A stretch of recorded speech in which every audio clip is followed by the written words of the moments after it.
If Joe Manchin, Kyrsten Sinema, and the Senate parliamentarian will allow it, I would really like it if we could drop it.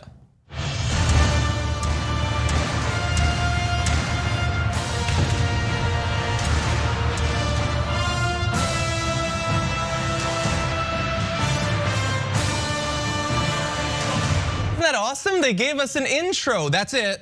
We're not getting anything else, but we got that intro. Well, that's actually not true. I'm surprised you got all 3 blocks down, John. I thought it was just gonna be 1 and then cut. Maybe like 2 blocks for 1 year. But anyway, we do have 2 other great things. We've got Senator Nina Turner. Nina, it's always great to have you here. Thanks, John. And Francesca Fiorentini, not only of the Bituation Room, but also I hear tell of a Twitchuation Room. Tell us about it. Yes. Oh yeah, Wednesdays at 1 Pacific, 3 p.m. Eastern. The Twitchuation Room is on Twitch, obviously. That is twitch.tv/TYT. So go there, and of course, every relation to my podcast, The Bituation Room. So yeah, it was super fun, and I'm excited for more shows. Oh, that is awesome. I love that we're continuing to build out our sort of like Twitch programming. Like pretty much every day, I think at 1 Pacific, 4 Eastern, you know that there's gonna be something awesome there, and I love that. And I'm very much looking forward to doing the show with both of you. Thank you for being here. Thank you for your time correction as well, John. 4, yeah. I count. I could also be wrong. Anyway, so look, we're gonna have an awesome hour, and we're gonna get mad. Well, that's the news. That's what we can do. But there's good reason to. But we also have a second hour, and in the second hour, J.R. Jackson's gonna lead you, but he's gonna be joined by Wosny Lambre and Farron Cousins as well. How awesome is that gonna be? So don't just stick around for this hour. That's the warm up. You also have a second hour as well. But with all that said, are you 2 ready to talk about some news? Ready to rock and roll. Okay, let's do it. We finally have a little bit more insight into what Senator Joe Manchin wants in the reconciliation bill. Basically nothing, or at the very least, he'd be satisfied with nothing. And that's not just me reading his behavior, his whole total vibe and all that. This is what he is saying to other senators. So he and Bernie Sanders apparently squabbled behind closed doors on Wednesday, with Manchin using a raised fist goose egg to tell his colleague he can live without any of President Biden's social spending plan. And we're finding this out because other senators were there too. John Tester, Chris Coons. So Tester said, Joe said, I'm comfortable with nothing, while Bernie said we need to do $3.5 trillion. The truth is both of them are in different spots, said Tester. Thank you, Senator Tester. We had not known that in detail over the past few months. But apparently, yeah, Manchin said, I'm comfortable with 0 and did the old goose egg. The great thing about that is that Joe Manchin is free to just say that behind the closed doors. He can cut the programs, but he never has to go across West Virginia, stopping at the homes of people struggling in a variety of ways. It's a place of great poverty, and tell them all, I'm happy if you get 0, door to door 0. That would be fine with me. And so look, some of this, we've known that he has problems with a lot of these programs, and we're gonna run through a bit of the specifics of what he wants cut. But I just love the call that he is comfortable with 0. He doesn't need it. He is literally a millionaire, Nina Turner. John, I mean, he is set for the rest of his natural life.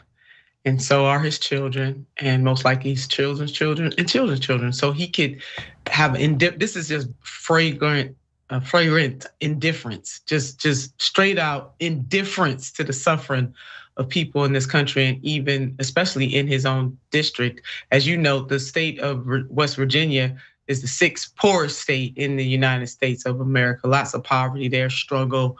We know at one point the coal miners were striking. They may still be striking right now, but a lot of needs are there. So he can just have this cavalier attitude about the social programs that the president is trying to push, because there's no skin off his nose, so to speak. Yeah, Francesca? Oh yeah, I mean, this is like his heart. This is his like empty little heart. That's what the goose egg is. It is like, oh, nothing there. not like so many Republican senators, right? Except he's a Democrat. And this is what Democrats, and actually this is what conservatives, whether it's a conservative Democrat or it's a conservative Republican, hold over progressives and other Democrats who actually care and independents who actually care every single time, which is, oh, we could also do nothing. How about that? How about everyone dies and starves instead of just a few people? And so then progressives are sort of crawling back to the table, and the negotiating table, like Bernie Sanders, is he can't walk away, right? Because Sanders actually has a moral compass, right? And he's one of the few senators holding it. It's very shaky. Everyone wants to pry your soul from your hand in the Senate, and it's hard, or super easy if you just don't take a bunch of corporate money and have actual principles. Yeah. Although we should point out with Manchin, he has a special added layer of corruption. I mean, the vast majority of them are corrupted by their never-ending quest for more and more campaign finance donations. But for Manchin, he's literally making money off of coal himself. It's amazing. And so I'm glad that we're focusing on his zero, but we should also focus on the 6 zeros you'd need to get to the millions of dollars that he's personally earned from his own coal company. And while there has been some intermittent, reporting of that obvious that's fundamental conflict of interest. I was doing reading for this story where they were talking in particular about, for instance, the $150 billion to incentivize power plants to switch from fossil fuels to clean energy. And most of them, the vast majority of them, talked about, well, you can't get it because Manchin's not in favor of it. They never said coal company owner Joe Manchin would prefer if we keep burning coal. It's the most obvious corruption imaginable, but it doesn't really hurt him, because what percentage of his constituents do you think know that that's why we're not going to have it, know that he owns that? And Nina, you mentioned those who were striking, coal miners who were striking. He supposedly loves coal. Where's he been? I haven't seen him at that. So he does care about coal, but he cares about the end result of it, not the black stone. He cares about the green bills at the end of it. And he's made so much money off of it. I just wish that was a bigger part of this conversation. Well, we're making it a bigger deal. And yeah, people should have that little asterisk, read the small print. You know how on the medication commercials, and it's like, read the small print. We should be reading the small print here, which is simply Senator Joe Manchin is controlled by his owner donors, and he will not cross them at all for fear of not getting the donations that he needs on the one side, on the campaign side, and on the other side to continue to enrich himself in a way that causes pain to others. That is the small print. And so, and we've talked about this before, and Jink has certainly mentioned this as well. In order to get him and also Senator Sinema to move, we should just go ahead and negotiate with the owner donors, because they're not making any moves without the approval and the blessings of the people who control them. And they don't care about the voters 100%. Or the residents in their states.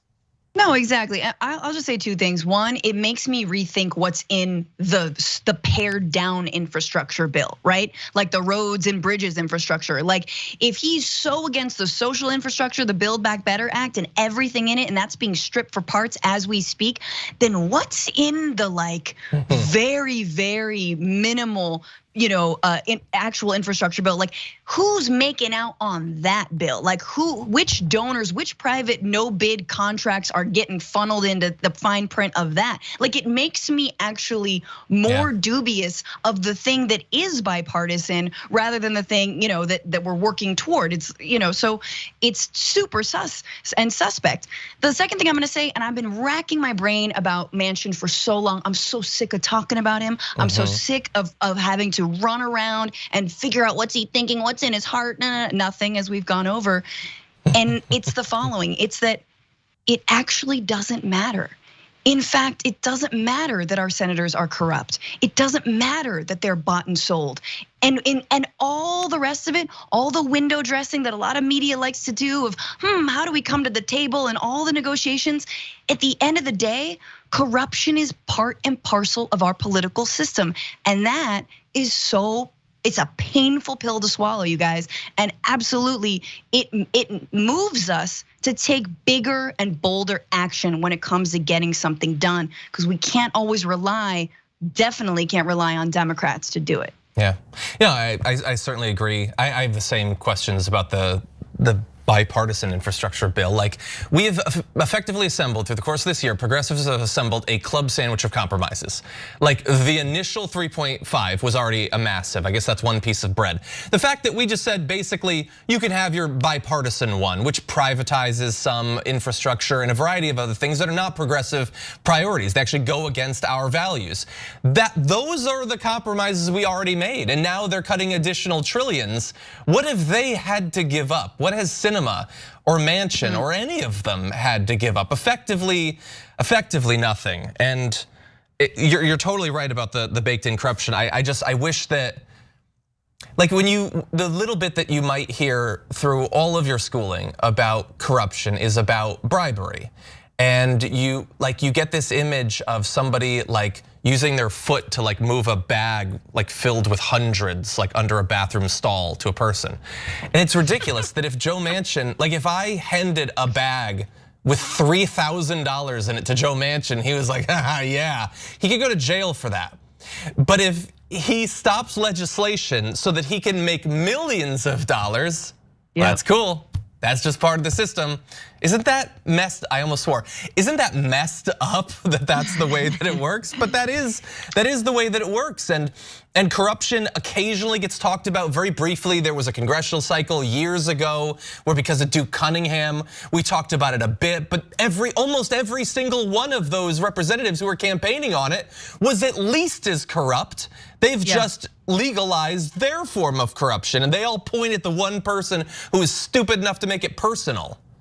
Because it's a showstopper, John. Once we talk about that, if we had an honest conversation about who has been bought and sold in elected office, it's a showstopper. Suddenly, we understand we don't have the greatest democracy on earth. We progressives already knew that, but it's like, well, what do you do? So you kind of continue the circus act as if everyone's operating in good faith, and they're absolutely not.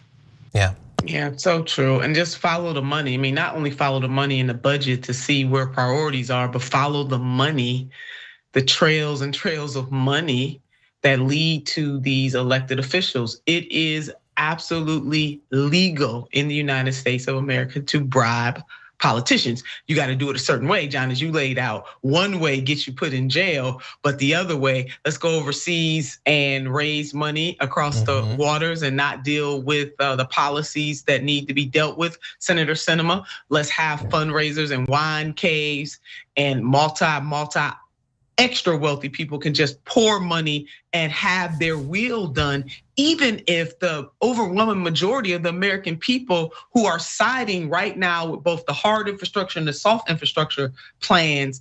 But that is not going to be the reality because the donors do not agree. And this conversation is certainly reminding me of something that Mother Jones once said when she visited somebody in jail, and she asked the man, what was he in jail for? And he said, I stole a pair of shoes. She said, if you had stolen a railroad, you'd be a senator. Yeah. That is the reality today. Yep, that's a great point. Yeah, you don't hand over a bag with $3,000. Have a bag with $300,000 a year waiting for them as soon as they get out of office. They just have to do what you want before then. It's amazing. Anyway, they say that some sort of deal might be possible. Some of them were saying within a day. Manchin says that's not going to happen. Maybe he's had a change of heart and he wants more. That'll be fun to see. But at some point, maybe there will be a thing. And so I want to make sure that before we go into the weekend, people have an idea of our current best understanding of what might be in and out of it. So I'm going to list all these things, and I want to hear your reactions. So originally, there was going to be 12 weeks paid family and medical leave, which would be by no means any sort of international record. But don't get excited, it's gone. It's down to 4. So 4 if you get horrifically ill, if you have a child, you better get that bonding in that 1 month, because that's all you get. A 1-year extension of the child tax credit, Isn't that nice of them? It's incredibly popular, cuts childhood poverty. They're gonna give it to you for 1 more year. They will do universal pre-K for 3 and 4-year-olds. I hope that they get very well educated during those 2 years because the free community college is out. They're not gonna do that, but don't worry, they are going to be making it a little bit more affordable. So if you're a low income student, instead of about, I think, $6,000 a year in Pell Grants that you could have gotten, you can get $500 more. So I don't know what you're worried about like paying for college for. They're gonna give you $500 more. And Bernie Sanders wanted to have dental and vision coverage added to Medicare. They're not gonna do that, but they are gonna give you an $800 voucher for dental. So that's nice. You know it's good because it's a voucher. And the clean electricity program, one of the largest single components to deal with the climate crisis, is likely out very specifically because Joe Manchin owns a coal company. I will never get tired of saying that. I hope that you never get tired of hearing it. And that is currently what it looks like. Oh, there's also another thing that's not in it. We're gonna be talking about that a little bit later on in terms of how they're paying for all this. But that is the current shape of it in rough terms. Crumbs. I mean, we went from progressives pushing for 10 billion, and let us remind folks who are with us, this is over 10 years. So it's not all in one, over 10 years. So progressives said, let's do 10 billion, or 10 trillion, excuse me, let's do 10 trillion. Then the point was, okay, let's do 6. And now, then it was 3.5, let's agree with that. And remember at one point, Senator Manchin said 4 trillion for infrastructure should be a starting point. I wonder what changed his mind on that. So now we went from 10 from progressives, 6, everybody was kind of letting that marinate, to 3.5 trillion. Now to about $1.9 trillion. It is absolute crumbs. And you know what is going to happen once that negotiation is settled and everybody kind of gets on the same page? They're gonna be out there celebrating this foolishness. And I wanna say another word, it begins with an S. They're gonna celebrate this once again, selling out the American people, the poor, the working poor, and the barely middle class, and asking people to get giddy and excited about the crumbs from the table. Yeah, I mean, I am heartened that at least universal pre-K was not cut. I wonder if there's like a diploma after those 2 years, instead of the free community college is like a very cute little diploma and mini one, very, very adorable. But if there are just a few things that we can actually defend and expand, like universal pre-K is a start. It is, just like things like Medicare and Medicaid, once they are enacted, it is very difficult to roll them back. In fact, we want to expand them. If anything, they're incredibly popular. My question is if this goes forward with the crumbs, right? But like, hey, there's it's a pretty good crumb, a little chocolate chip in that crumb, maybe half of one, right? Is it gonna be implemented in time before, the political shenanigans and machinations start in, right? Meaning, are Democrats gonna actually, since they've done kind of a bad job selling this, I mean, especially the president. I know we're gonna talk a little bit about Biden later on, but he hasn't done a good job of selling it thus far. If it passes, how are you gonna actually tell the American people, guess what?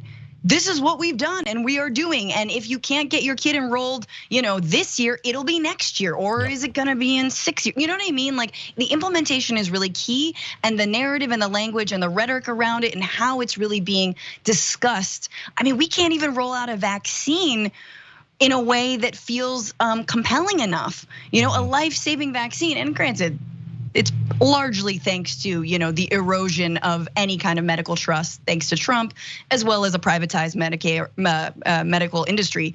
But still, right? Yeah. This administration still needs to show that they've got the language and the tools to really just put that final seal on this and make sure the American people know what's in it. Yeah, you're right. It's also entirely possible that in a couple of years we'll have Republicans opting out of free pre-K because it makes their kids magnetic or something. By the way, you make a good point about taking whatever is left of these crumbs and then selling to the American people. So why does that matter? Well, politically, not substantively, politically it matters because we're gonna have midterms and we're gonna have a presidential election. It also matters in another way, and I'm gonna end this segment on a kind of a down note that I literally have not heard anyone talking about, and I don't understand why. So Nina was totally right. This, like, let's say it's $1.9 trillion. That's over 10 years.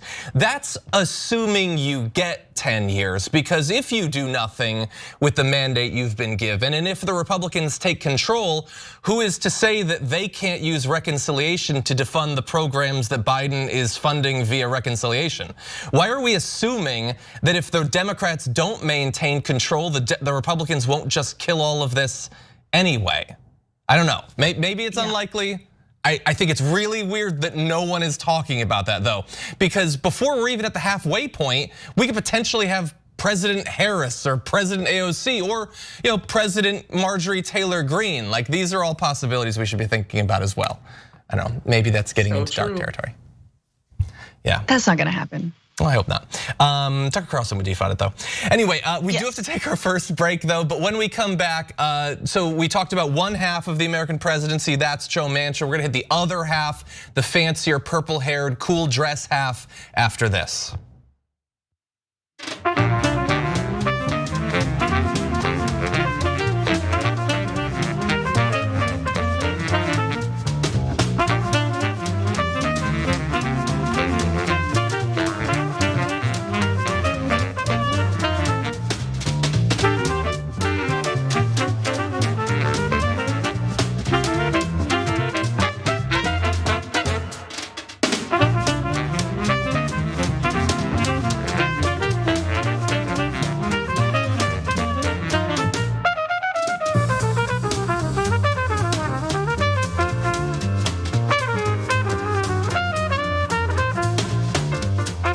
Hello everybody, let's see what you all have been talking about in the members section. Roy Lehman says, John, tell me why Biden isn't barnstorming West Virginia and AZ. The only thing I can think of is that he is almost on the same page as Manchin. Yeah, actually behind the scenes supporting Manchin's goals, one explanation, just the most charitable thing possible is a true belief that his conciliatory backroom deals will work is a second. Utter weakness and cowardice is a third, I think. Feel free to insert your own explanations. Let's see, Cray Cray Souffle says, Manchin has already let his constituents know he doesn't give a crap about them from the distance and security off the deck of his yacht. Yeah, Spicy Dragon Wing says, Joe Manchin, quote, let them eat coal. Exactly. Who's it? Someone pointed out, like, you can't burn coal when your state's underwater. Maybe he'll find a way, maybe they'll invest in that. New YouTube member, Paratrooper Chad. Sounds very cool. Thank you for being a member. Appreciate that. In the super chat, Progressive Canuck, aka the Maple Syrup Dragon, says 3 of my favorite people on the panel tonight. Love all of you and keep being some of the most awesome and beautiful souls. I have missed the show all week because of work. So happy tonight. Thank you. Happy to be able to make you happy. Peter Hamby says all for just himself. Greed and nepotism rule inside the mansion. Yeah. Over on Twitch, Frank Morningtree cheered 100 bits. Thank you very much. Ann Rallison says, thank you, Dragon Daddy and Twitch chat, for helping me get to 9 months of Bezos bucks. That was the 9th month on Twitch. Thank you. Gilday just hit a year, 12 months, says, cheers, listening for years. Bezos bucks for the official sub status. Keep it up, TYT. Thank you. And MJ2571 hit 8 months as well. Much appreciated. Thank you so much. By the way, while we have this time, I want to let you know about a few of the exciting things that are coming up soon. So first of all, when I saw this in the doc, I was like, wow, really? Well, on Monday, October 25th, lawyer, scholar, educator, and author Anita Hill is gonna join Anna Kasparian and Cenk Uygur to discuss her new book and more. That will be available at 5:30 p.m. Eastern Time, 2:30 p.m. Pacific Time. So very exciting conversation gonna be coming up in the near future. Hey, look at this. They put a little TDR read in the document. I feel seen. We're about to enter into cold weather, so why not warm up a little bit while still repping TDR, repping the Dragon Squad. We've got a new Dragon Squad Heather hoodie, which is coming at you at shoptyt.com. You can see there, it's a pocket hoodie. What do you know? I like pockets, you like pockets, you can put things in them. I won't police what? You choose what goes in them, but that's available at shoptyt.com. I want to thank everyone who was really excited about the restock of the bomber jacket that I've been wearing on the show recently. It had been out of stock for a while, so it was exciting to have it back in stock. It's now out of stock again. You guys apparently really liked it, but as soon as we have more, we will definitely let you know about that. And so just a heads up that when it's back in stock, pull the trigger because it might be gone before you know it. I think this Anna Reid is also out of date, so I'm not gonna read that so that I don't look stupid. But anyway, we've got more news coming at you with Francesca and Nina after this.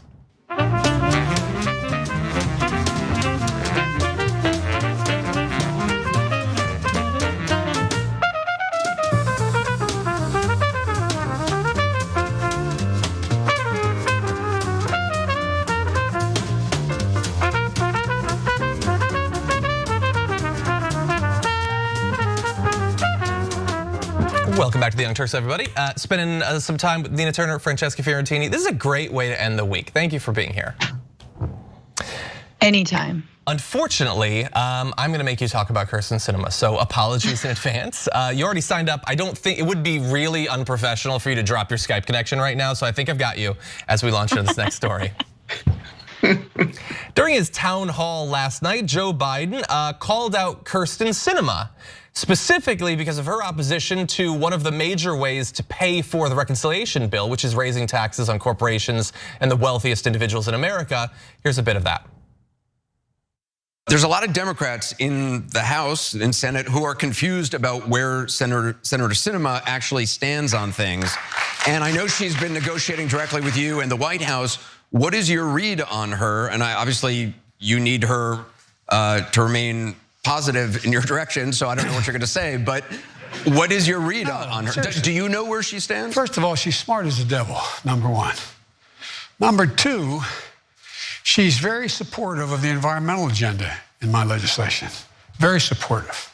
She's supportive of almost all the things I mentioned relating to everything from family care to all those issues. Where she's not supportive is she says she will not raise a single penny in taxes on the corporate side and or on wealthy people, period.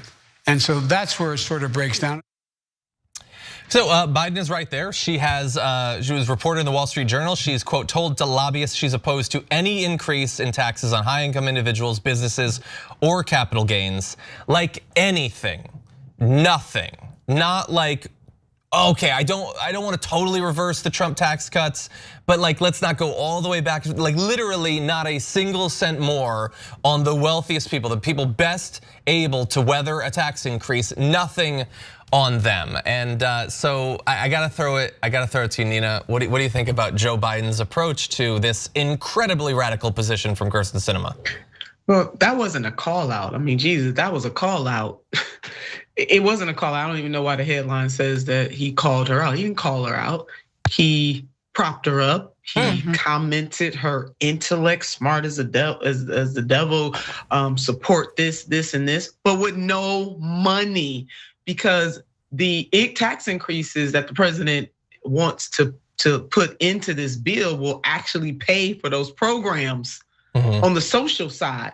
So smart as the devil, but cold as ice, because she actually does not care about the people. So her being supportive doesn't even matter. I mean, the stuff just didn't make sense to me. So the headline is totally wrong. Yeah. It should read, Sinema doesn't give a bleep, bleep, bleep, okay, about the people in her state, let's know in the entire country.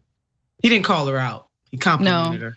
No, I totally agree with that. Also, is it a compliment to be called smart as the devil? Like, I think it's a backhanded compliment, you know, like, yeah, I guess so. But it truly doesn't instill confidence in that president, in Joe Biden as the leader of the party and the country, to have him sort of lay it out on the table. It's like, usually we want to know how the sausage is made. In this case, I'm like, honey, please save it, because you need to project a little bit more authority than that, being like, well, you know, that little whippersnapper really getting into my sock, and you know, or whatever it is, that little June bug is up my sleeve. Like, it's a little too much from him to basically say, yeah, I have one senator senator who has not been elected the president of the United States of America, who is effectively single-handedly thwarting my agenda that I was elected and that we have a majority in the House and the Senate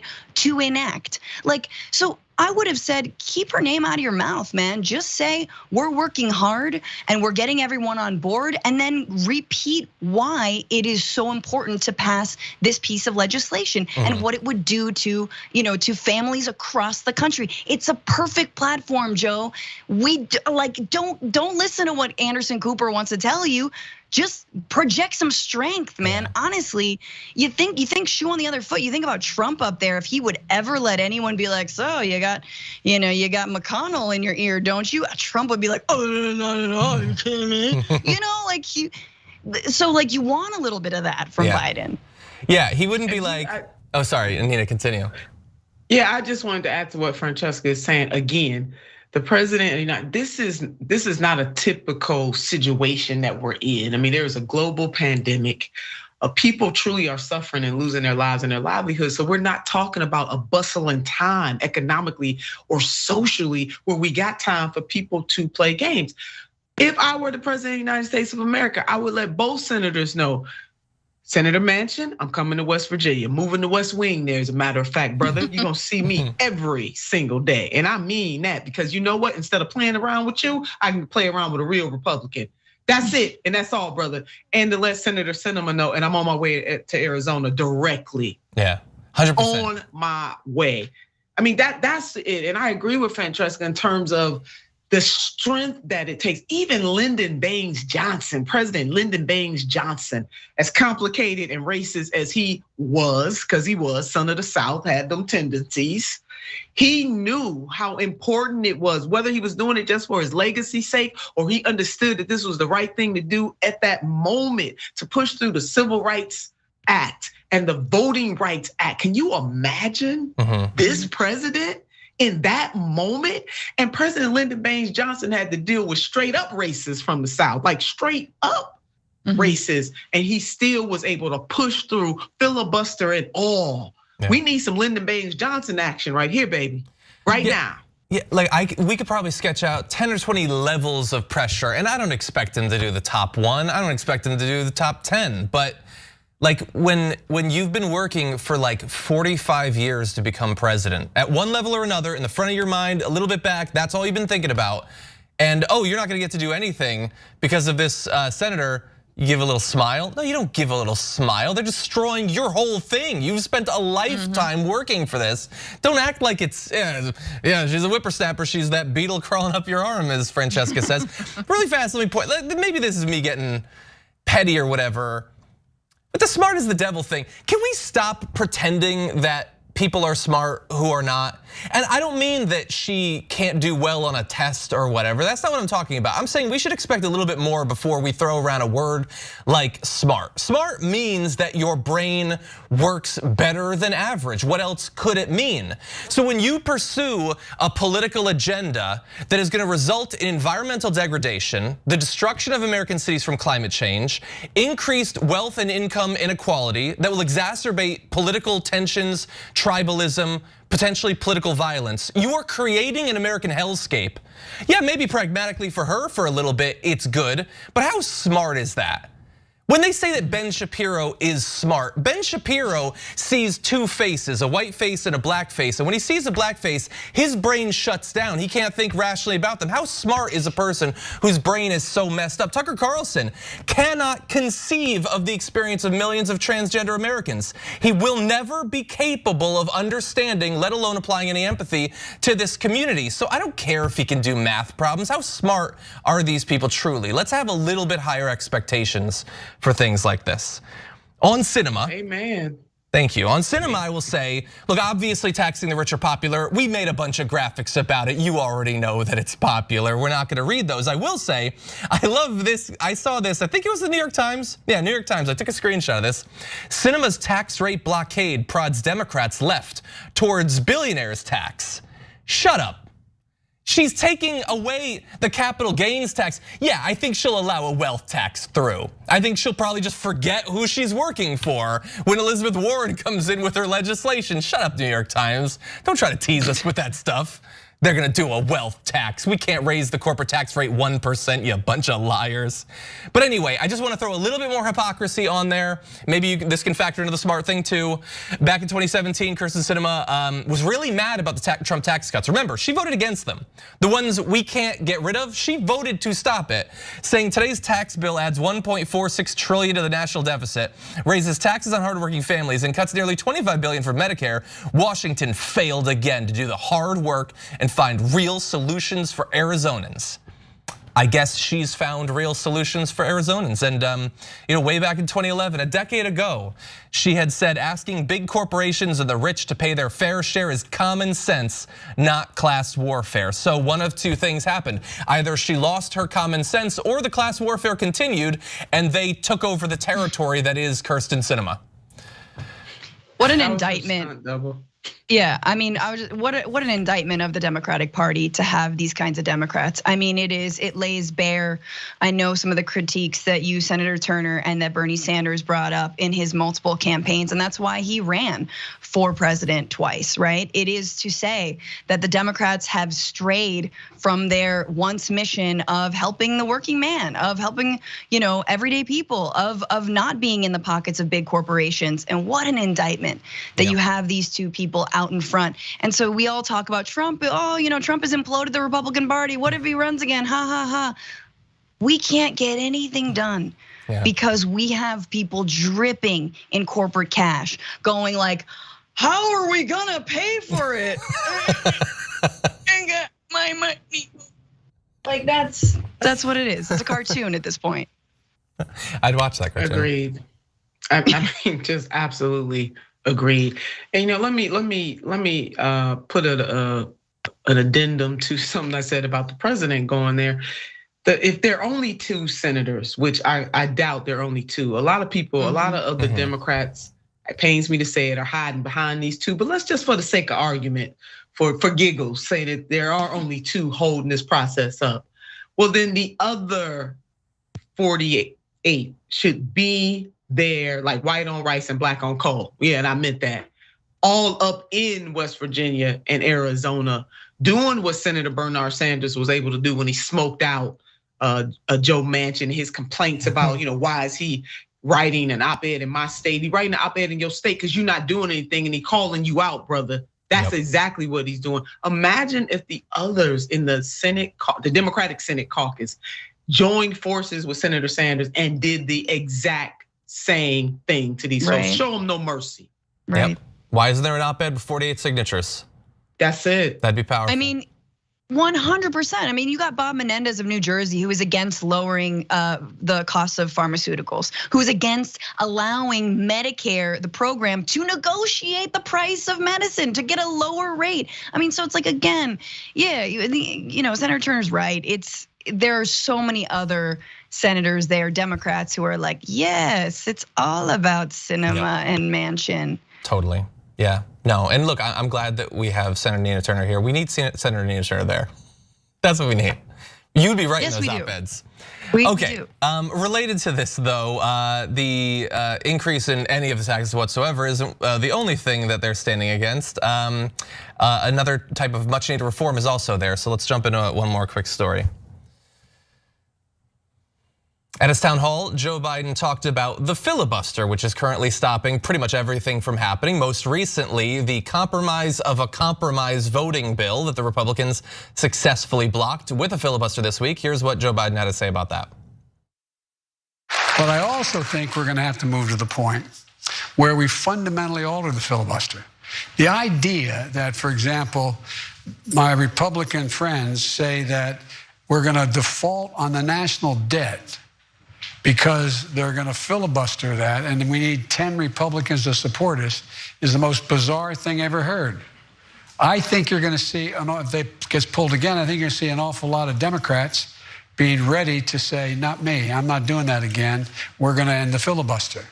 But it still is difficult to end the filibuster beyond that. That's another issue. But are you saying once you get this current agenda passed on spending and social programs, that you would be open to fundamentally altering the filibuster, or doing away with it, or doing away with it? Well, that remains to be seen.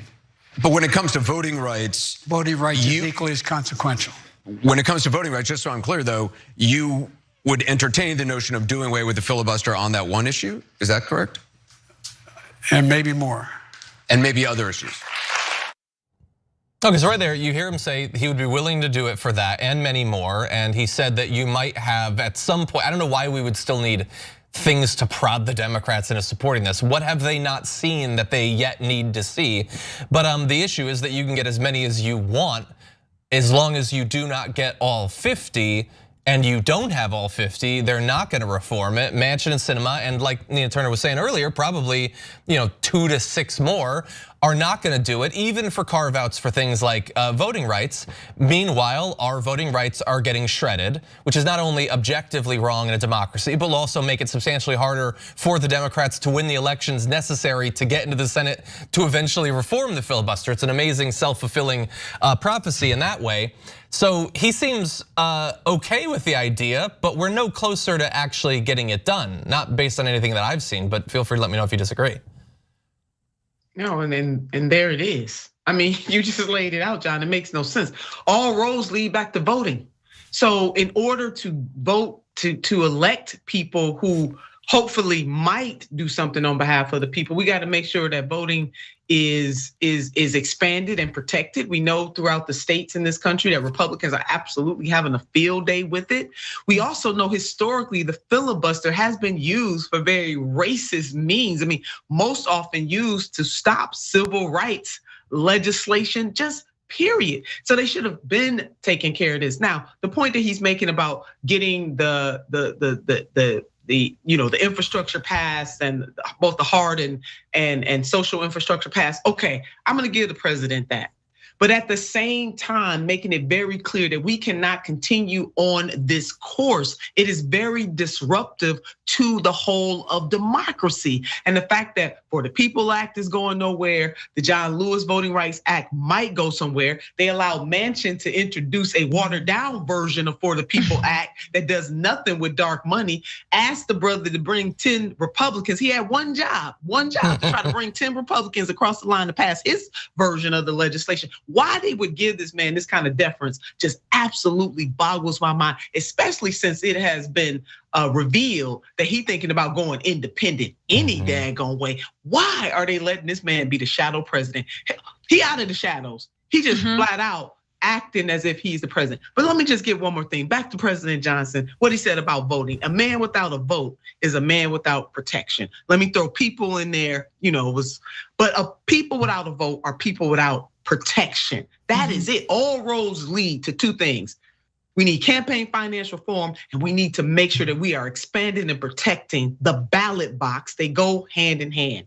And the fact that these people don't get that and understand that enough, and the African-American community in particular, not the only issues that we care about, but historically voting and the way we got the ability to be able to vote in this country is so deep-seated in our liberation in this country. And overwhelmingly, we support the Democratic Party disproportionately. Other people will dance and date other folks. We got a wide coalition, don't get me wrong, but African Americans are the loyalist base of the Democratic Party.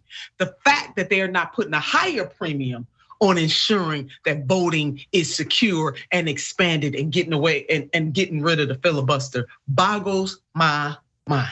Yes, especially when they consistently rely on the African American vote time and time again, and propping up people like Kyrsten Sinema and Joe Manchin to come through. Please make the calls. Please do all this. We're gonna get the majority. And look, what happened in North Carolina or in Georgia? Excuse me. What happened in Georgia and Raphael Warnock and John Ossoff? Yeah. And the amount of effort that took, and the grassroots organizations, from Black organizations to Asian American organizations to Latino voters, just everyone. It was such a group effort.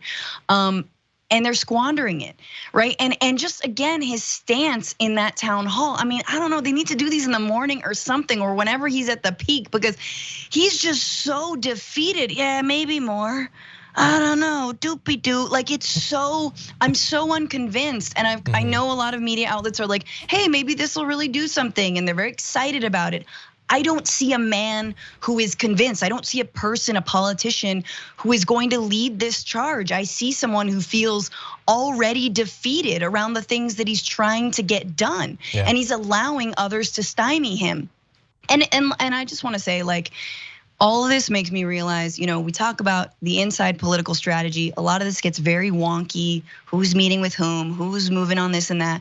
And we have to remember that the outside political strategy of mass movements and pressure and grassroots organizing is so important and valuable, especially when, again, we are being utterly lied to about the good faithness of any of these senators, about the fact that the Senate is undemocratic in and of itself. Speaking about legacies of racism and slavery in this country, the Senate was enshrined to protect minority rule, and that's what it does. Why do you have 50 Republicans who represent millions fewer than the 50 or 49 other Democratic senators, right? Like, we understand that, and so we're at the end of our rope. And back in 30 years ago, maybe, I was like a young lefty coming up, protesting the war in Iraq, and I was like, electoral politics, F it all, and I feel that way. But it's like the people in charge are going to sink us all, bringing us all down together, and they're gonna float up on their little, buoys of cash. Yeah. So we can't afford to not care about this, but we still need to maintain, I would even say, a certain amount of militancy when it comes to mass pressure. 100%, yeah, and I understand. The system is obviously absolutely disgusting, but I also know that if Republicans could push a button and have every single person like you were then give up on electoral politics for the rest of your life, they would jam it until it broke. Yes.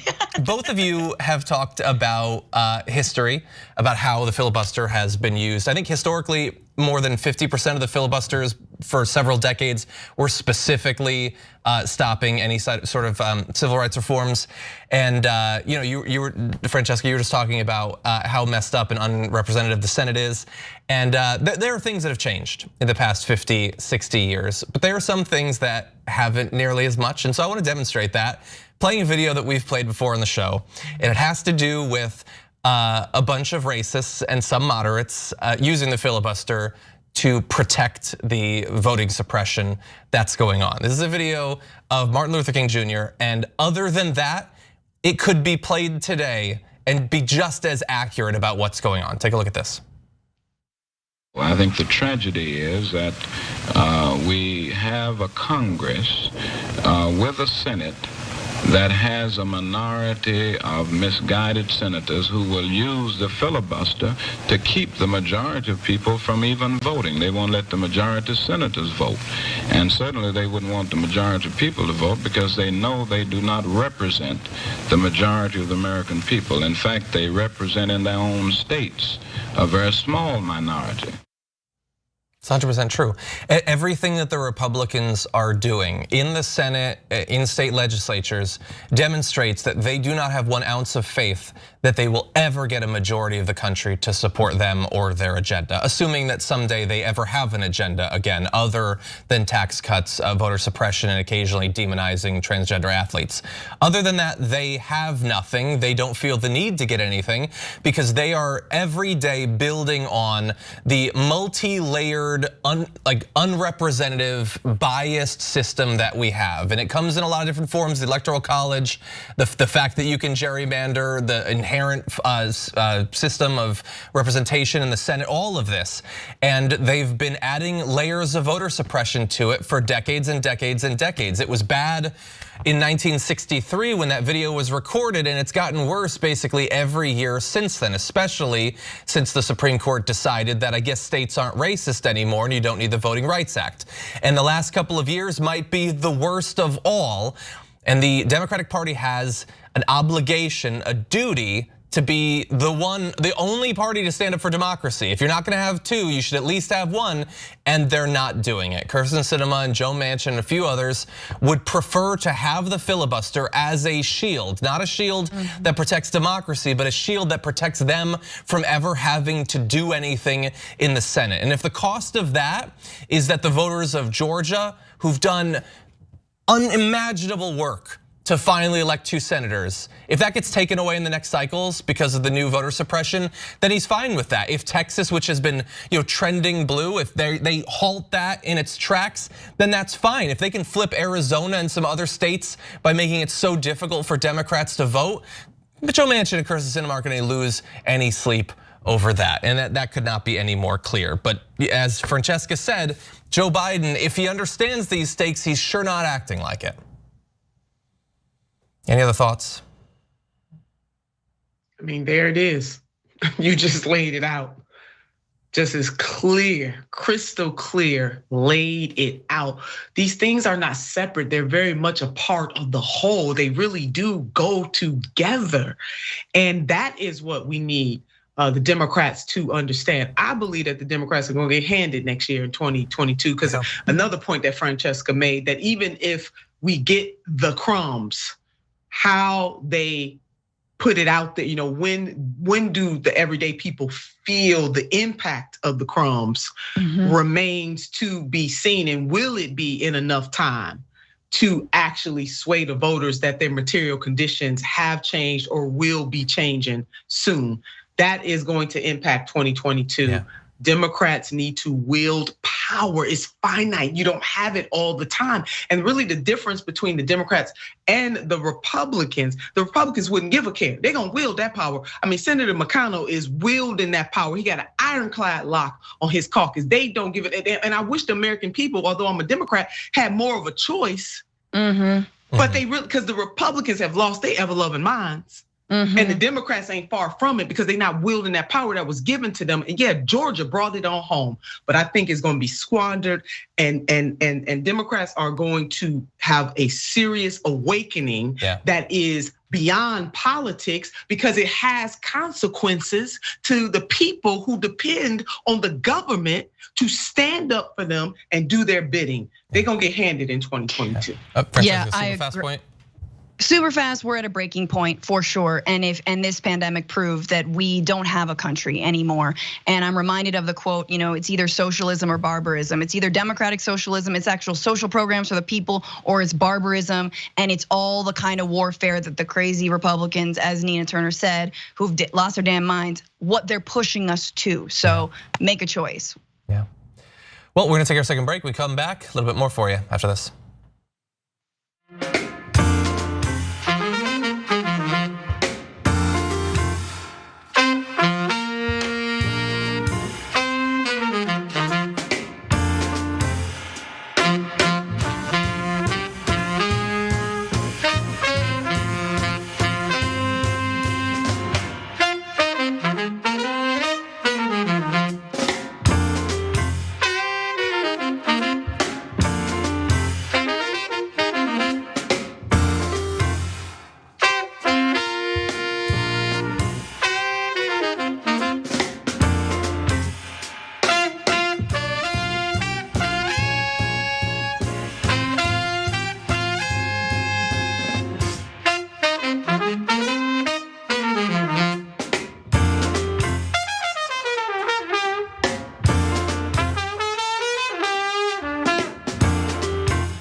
Welcome back. Let's see what you all have been saying in the members' comments. Tatiana in Japan says, that's like my boss supporting me making a living wage, but won't do anything to make sure that I make a living wage.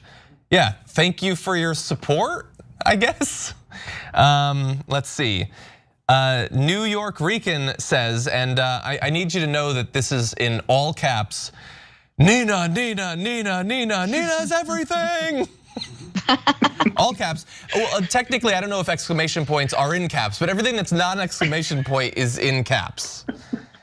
Anyway, let's see. I Am Sock says, can a super rich person make Sinema independently wealthy so we can have nice things? I joke about that sort of thing a lot. Like I joke about how they should buy Joe Manchin a solar and wind company to replace his coal one. But the thing is, we know that there is no end to their greed. It's not like, oh, when I hit $20 million, I'll be satisfied. Yeah.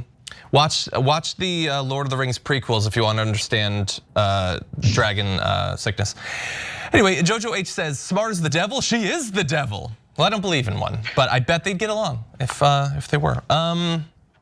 Let's see, Thule McSchooly says, I loathe Trump with every fiber, but Biden needs to take a page from his playbook and rip her, Manchin, and anyone else to pieces in public and go get exactly what he supposedly wants.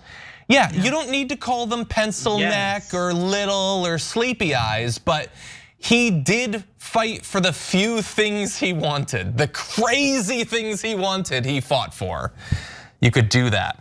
Alex Cersei, thank you for becoming a YouTube member.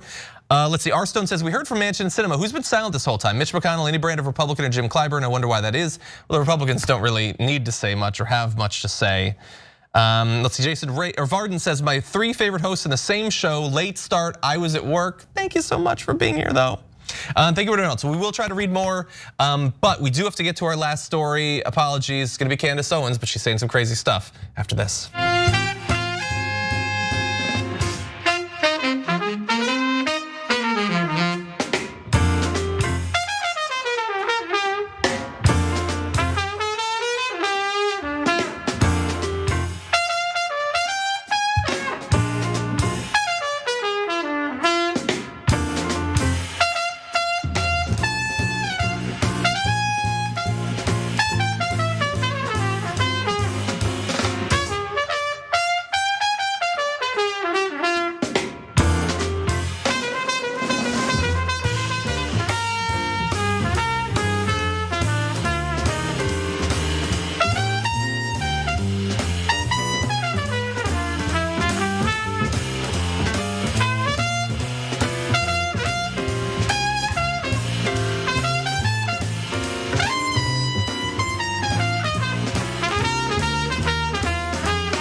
Welcome back everyone to what remains the first hour. It's me, Nina Turner, Francesca Fiorentini. Great to have you all here.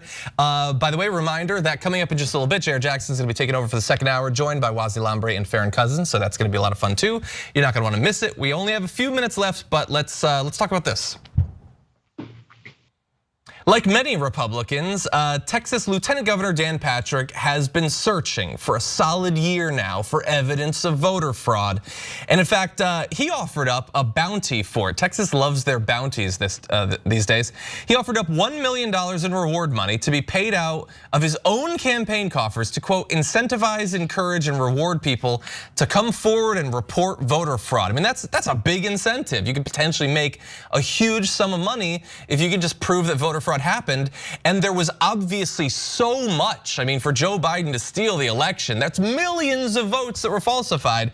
It should be pretty easy, but it didn't really work out exactly like Dan Patrick thought. They did find someone who claimed some of the money, but the first person to come forward was Eric Frank, a progressive poll worker in Pennsylvania who reported a Republican for voting twice. And in the end, it was proven. Patrick's campaign paid Frank $25,000 for his tip, which led to the conviction of Ralph Thurman, a 72-year-old Republican who voted twice.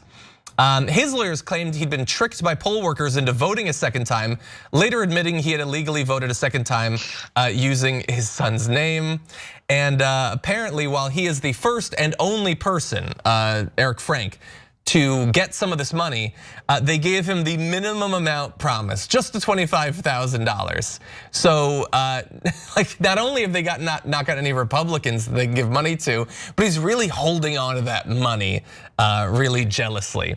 But anyway, I just want to read you a little bit from Frank, who said, it's my belief that they were trying to get cases of Democrats doing voter fraud, and that just wasn't the case.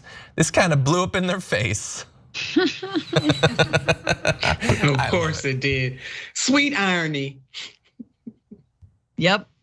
I love totally that. It reminds me also of some of like the Texas anti-choice stuff and like trying to put a bounty on anyone who helps a woman get an abortion or anything like this. And then a bunch of like out of state people are suing for the money, but like in order to prove that it is unconstitutional and it'll be thrown out even sooner. Like I love that. I love just like flipping this on its head. And yeah, there is not a lot of instances of voter fraud, but if you really want to go after it, well, yeah. You know, I know a lot of Republicans who have second homes in Florida and we know where they vote. I feel like isn't Bannon one of many who are like, yeah, I'm registered in Florida and I definitely vote in Florida. Yeah. So be careful what you wish for, but look, anything that takes money away from Dan Patrick is good. So let's get that money, everybody. Times are tough. Unemployment benefits are running out. So if you're a poll worker, you know, I don't know. It's just so funny to me. Like I really at this point, I don't know what you guys think. I feel like at this point I would have expected like some, you know, giant barge of ballots to wash up on shore, you know, and it's all sort of incredibly manufactured, you know, and like Ted Cruz is the first one on the scene, very like George Costanza, like saves the whale on the beach, you know, climbs like, up on it. Like, right, exactly. Like there would have been a moment, or like it just, you know, somehow magically appeared in a hole in Mar-a-Lago. I guess a fan dropped him off, you know, but like nothing like that has materialized. Yeah. No matter how much they hope and pray, yeah, it is not there. You know, and just to share a stat that Bloomberg did an investigation, you know, Bloomberg News, that there were fewer than 200 cases of voter fraud that went to court between 2018 midterms and 2020 presidential elections. I mean, come on. Yeah. You know, there was one, I think it was I'm forgetting who did they did a survey, and they basically said you got a greater chance of being struck by lightning than to find wholesale voter fraud. Yeah. Okay. That's another thing, by the way, I would do for a reward of $25,000. You can strike me with lightning all you want. Bring on Thor.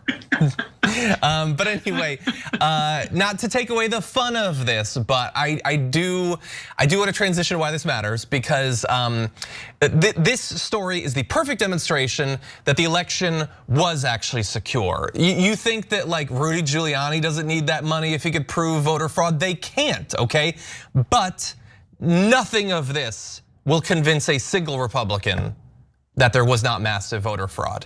And look, for me, that simple fact is annoying. The fact that so many people have a conception of reality that is so out of step with actual reality, but it will be used to accomplish things. Trump, for instance, is using it to fire up his base, saying at a rally last week, the single biggest issue, the issue that gets the most pull, the most respect, the biggest cheers, is talking about the election fraud of 2020's presidential election. But at the end of the day, just getting cheers is not what this is about. They're acting on it. And what do? It's not, they know that there wasn't voter fraud, but they are using it to get what they want, which is voter suppression laws, which they've gotten dozens of, and also people in positions of power to influence the results of future elections. In Arizona's race for Secretary of State, Trump has endorsed Mark Fincham, a state legislator who promoted a partisan review of Maricopa County's election results that reaffirmed Biden's victory, but he's one of the guys that was willing to do an audit.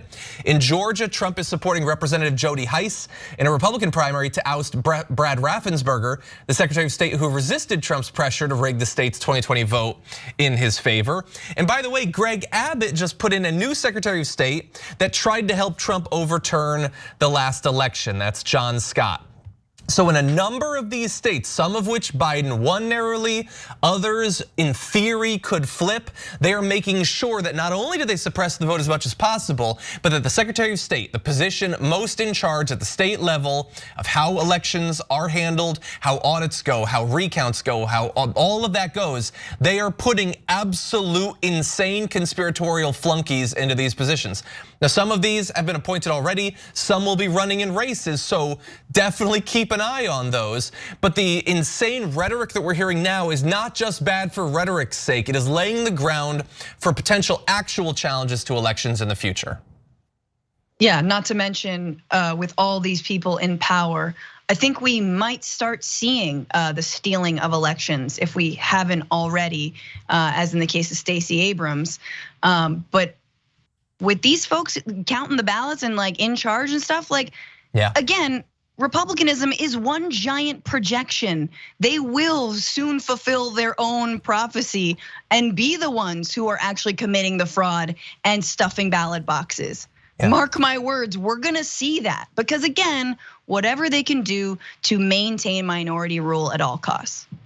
Elections have consequences, and we need to focus on not just the presidency, not just the Congress, but hello, somebody, we need to focus on state legislatures and governors' mansions and Secretary of State's offices, because Republicans are basically saying, even though they certainly want the presidency and they want to control the Congress, they're not just resting on that, they are actually pushing on state level to have the power and the control. And Democrats have failed to do that too. Yep, for years, they've just ignored it for more than a decade. Well, unfortunately, on that down note, that is all the time we have. Don't worry, another hour is coming up. It's gonna be great. And I wanna thank Nina Turner. Obviously, always great to have you on. You've been doing the Damage Report a lot recently, which is a dream come true. Thank you so much. Oh, my pleasure, John. Everybody check out Power Hour on Thursdays, available to the members. Podcast excerpts come out on the following Mondays. Francesca, you've got the Twitchuation room on Wednesdays. On Wednesdays. Yeah. I've run out of my ability to speak. I actually time it so I fall apart at the end of the hour, like a Cinderella thing. But you also have your podcast. Yes, the Bitchuation Room every Sunday, 5/8 Eastern. I think that's correct. On my YouTube channel, Franny Fio, where you can follow me as well, and you can listen as a podcast too. Awesome. Thank you everyone for watching. J.R. Wozni and Farron Cousins are coming up after this, so don't go anywhere.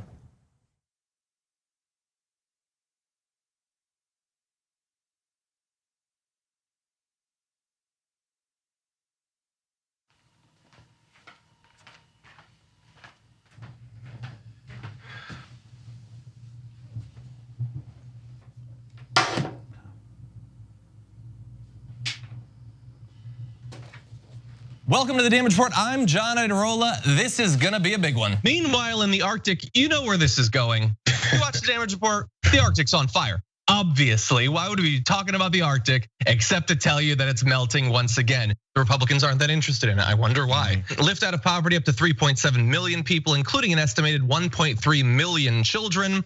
Hashtag save the children? Not if it costs money. I mean, come on. At TYT, our mission is to boldly pursue truth, challenge the establishment, and drive positive change. At a time when corporate capture of our media, our government, and our politics is nearly absolute, everyday working people need a champion to fight for them and to push back against the powerful interests that threaten our democracy itself. At TYT, we're proudly progressive and call out corruption and duplicity wherever we see it, from Republicans, Democrats, or anyone else. And unlike mainstream news media outlets, we're not beholden to corporate advertisers, to defense contractors, to Wall Street, or to Big Pharma.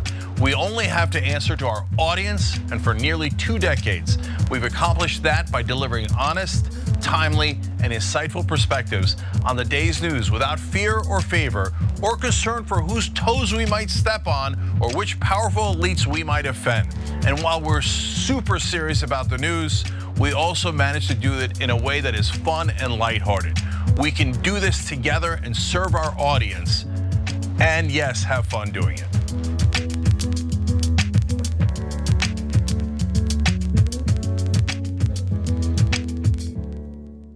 How in the world are are you going to get the right to vote if you don't already have the right to vote? That's impossible. Reason they tell you things are impossible is because they don't want you to try. It only took 7 years for them to get an amendment to get a right to vote.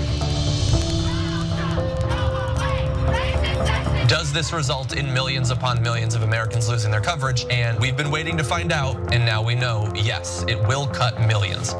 Public education was supposed to be the way to equalize everyone regardless of their socioeconomic status. But if you come from a family that's poor, how are you going to afford grade school for your kids? This fight is about fairness and morality. It's about the American values. You think that black people all across the country, in every city, were all lying when they said the police abuse and the police kill us when they should? No, of course they weren't lying. Yes, it does happen. Yes, they do get targeted more. Why are we going to put immigrants in prison for 5 years, which American taxpayers have to pay for, if we're so concerned with immigrants using up our so-called resources? We're gonna do both. We're gonna fight Trump and we're gonna fight the establishment. It is not that hard. Yes, you can do both at the same time. Go tell them.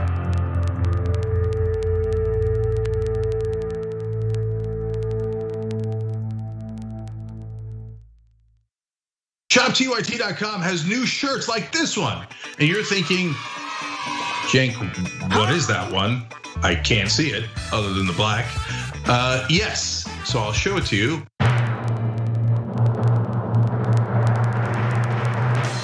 If you can read this, you're not practicing social distancing. Yes! Now, you were practicing social distancing. This is over video. But overall, you get it. ShopTYT.com.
What's going on, you guys?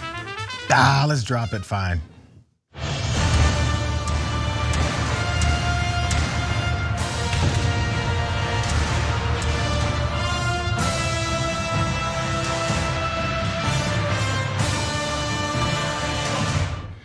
I wasn't gonna drop it, but I mean, look who's here. I have to drop it now. We got Wosny Lombre, we got Farron Cousins here joining me for a good Friday episode, you guys. Second hour of the show. Hope you guys enjoyed the first.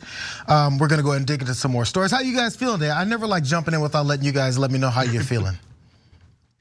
I'm doing wonderful. Glad to be here. It's been a hell of a week with news, so I know there's a ton of stuff to talk about and never a shortage of just weird things happening around the country. Oh, I can't wait for weird things. Yeah, I'm feeling great. I'm obviously honored to be on here with you guys. I just wish I did a couple of push-ups, pull-ups, and dips before the power panel. I didn't realize I needed to be powerful for this. I think you start off powerful. It's gonna work out fine for you. We've done this before, man. We know what's up, Wosny. So we'll see what's going on. We'll get started with some good stuff. We're already we're deep in this hour already. We might as well go ahead and jump right into it. If you guys are prepared and ready to go and join me, let's do this, okay? Republican Representative Liz Cheney is really becoming a thorn in the side of the wing of the party that has really given this serious pledge of allegiance to Donald Trump, especially with her work on this January 6th Select Committee. So with that work, they really have a serious urgency to make sure they really oust her from the party. We know how they've already taken away a leadership position, and of course, primary opponents have been put towards her. So enter House Minority Leader Kevin McCarthy to help out with this. Now, potentially to help out with this, let's go to the story straight from the New York Times about how he's doing this. So there's a prominent Washington lobbyist close to Kevin McCarthy, the House Minority Leader, as I mentioned, and he's warning Republican political consultants that they must choose between working for Representative Liz Cheney or Mr. McCarthy. This is an ultimatum that marks a full rupture between these two House Republicans. It goes on to say that Jeff Miller is that lobbyist's name, and he's a confidant of Mr. McCarthy dating back to the youthful days in California politics. He has conveyed this us or her message to Republican strategists in recent weeks. So in response to these ultimatums that he's tossing around, there's already been one group that has responded. So the Morning Group is a fundraising firm that Liz Cheney hired to help prepare her for a primary next year against a challenger endorsed by the former guy, President Donald Trump. They informed her last month that they could no longer work on her campaign. That's according to Republicans familiar with that particular matter.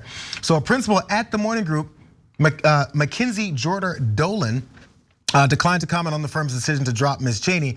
As of mid-September, Ms. Dolan was still working for the Congresswoman, emailing Republican donors to promote a fundraiser Ms. Cheney held in Dallas on Monday with former President George W. Bush. So they were all in. So this group, Morning Group, was all in, even as of mid-September, so about a month ago.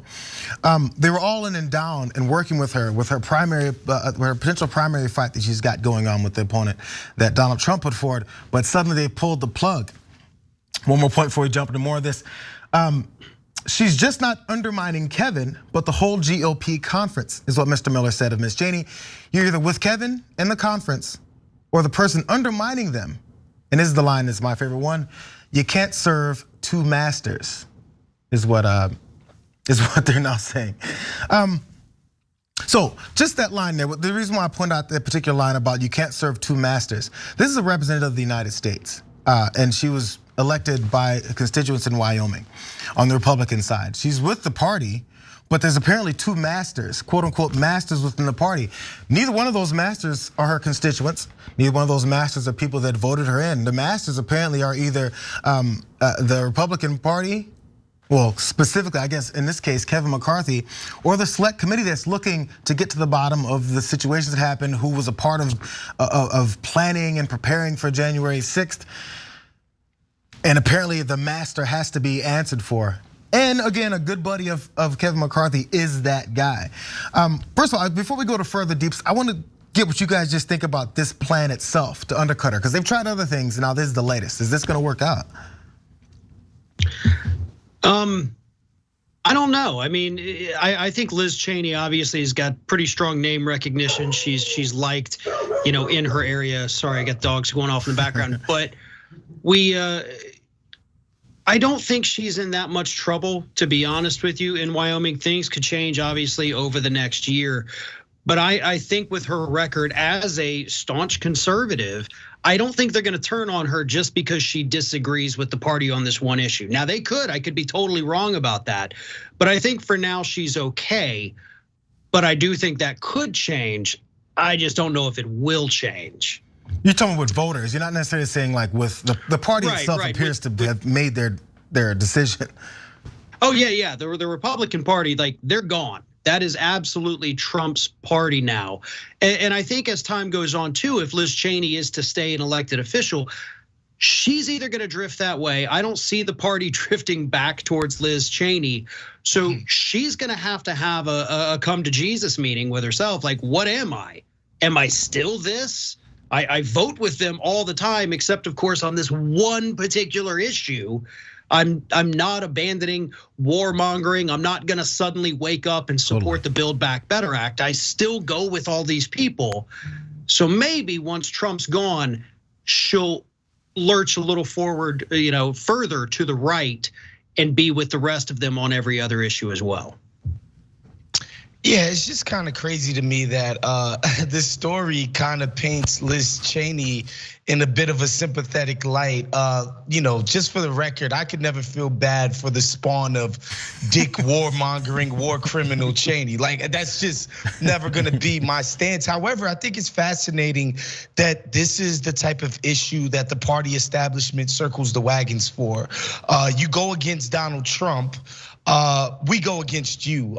That's why whenever we hear terms like Trumpism. It's a crock of nonsense, right? There is no separation between Republican Party orthodoxy and the 45th president of the United States. I just think it's fascinating that, I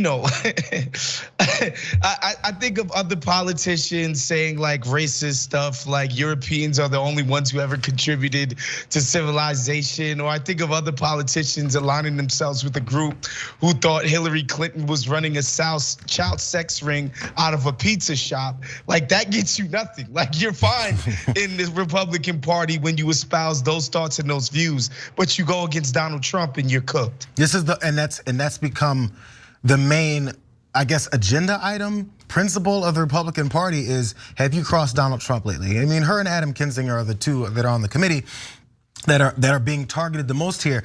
But so this new strategy though, but no, this has gotten serious. There's the point where they try to sway public opinion. You go on TV, you go on Fox News, you maybe even go to some campaign event where Trump is speaking and make sure you toss out Liz Cheney's name as one of those rhinos that's just not doing the right thing. But as you point out, Farron, this is just another Republican. So where's the feel sorry for? Now, Jamie Raskin, we're gonna talk about a story later where those two were involved in a bit of an altercation. And Democrats like Jamie Raskin get to a point where they're starting to defend her. Not even start to, this isn't a start. They've been defending her, and as more and more of these things come out, when you have, it looks like they're trying to cut out her legs from under her for an opportunity to even run this re-election campaign in an effective way. Not just trying to damage her in the public eye, but damage her with her actual ways of running for office again. This has gotten serious. So I'm not sure if this is prompted directly from President Trump, former President Trump, or if this is them really trying to get some attention. Hey, I'm still with you, guy.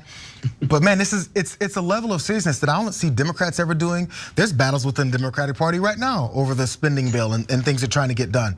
But nobody's starting to try to take out their funding arm or the consultants that can work with them. It's serious now. Well, maybe the Democrats ought to do that. Would that be such a bad thing if they said, hey, if you're gonna work with Sinema or Manchin, you're not gonna work with anybody else in the party. We're gonna cut you off. Maybe that is the route to go. Maybe that's how Republicans are basically able to get everybody in line. And it's a horrible line that they're in, don't get me wrong, but there is no room for dissent. And it does drive me crazy, as you talked about these Democrats that are defending Liz Cheney, praising Liz Cheney at times. She's not a good human being. Like nothing about her is good. She did one good thing, which was to admit the truth that, hey, what Donald Trump did on January 6th, what happened there was terrifying and horrifying and damaging to our country. She tells the truth one time and she gets heralded as some kind of hero. And then she proceeds to vote against every good thing the Democrats have done, which included the stimulus package earlier this year. She couldn't even bring herself to support that. So I don't think she supported. She didn't support the reconciliation bill. Of course, no Republican is going to support that. She's not supporting the things that are going to help American people. She's still very staunchly within the Republican Party. So if or when she runs for the Senate or president, whatever the hell is in her future, she's the same person. And we're gonna launder her reputation here over this because the Republicans are attacking her so hard. And maybe for the time being, I'm not against admitting or acknowledging when a Republican does something right. It's like, so I'm sure people may watch and think, oh, these guys just no matter what she does, they're gonna criticize her. So I don't think it looks like that. But there's a degree where you can say, I'm glad Liz Cheney is working with this, and she's the Republican representatives here that's working on this committee. But that doesn't mean you have to say, oh my God, she's virtuous and she's done all these things right, and I can't believe the party is actually trying to get rid of her because she's not really Republican. She's totally a Republican.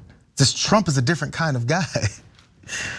Nobody believes in the myth of quote unquote good Republicans more than Democrats. Nobody, I promise you. Like at every opportunity, they just so desperately want to have respectable, good quote unquote Republicans. It's stupid. And I think, it should be noted that she's a House member, whereas Manchin and Sinema are Senate members. And there's something about the Senate where they do treat it like this club, right? They're all very chummy with each other, all backslappy, lovey-dovey with each other. It's the weird thing that they do in the Senate. But yeah, I would love to see Democratic Party attack dogs, sicked on the people who allow Joe Manchin to, basically obstruct the president of the United States agenda. That would be a dream, but that's, we're not gonna get Democrats to, sort of roll their sleeves up and get in the mud and get their hands dirty. That's not what Democrats do.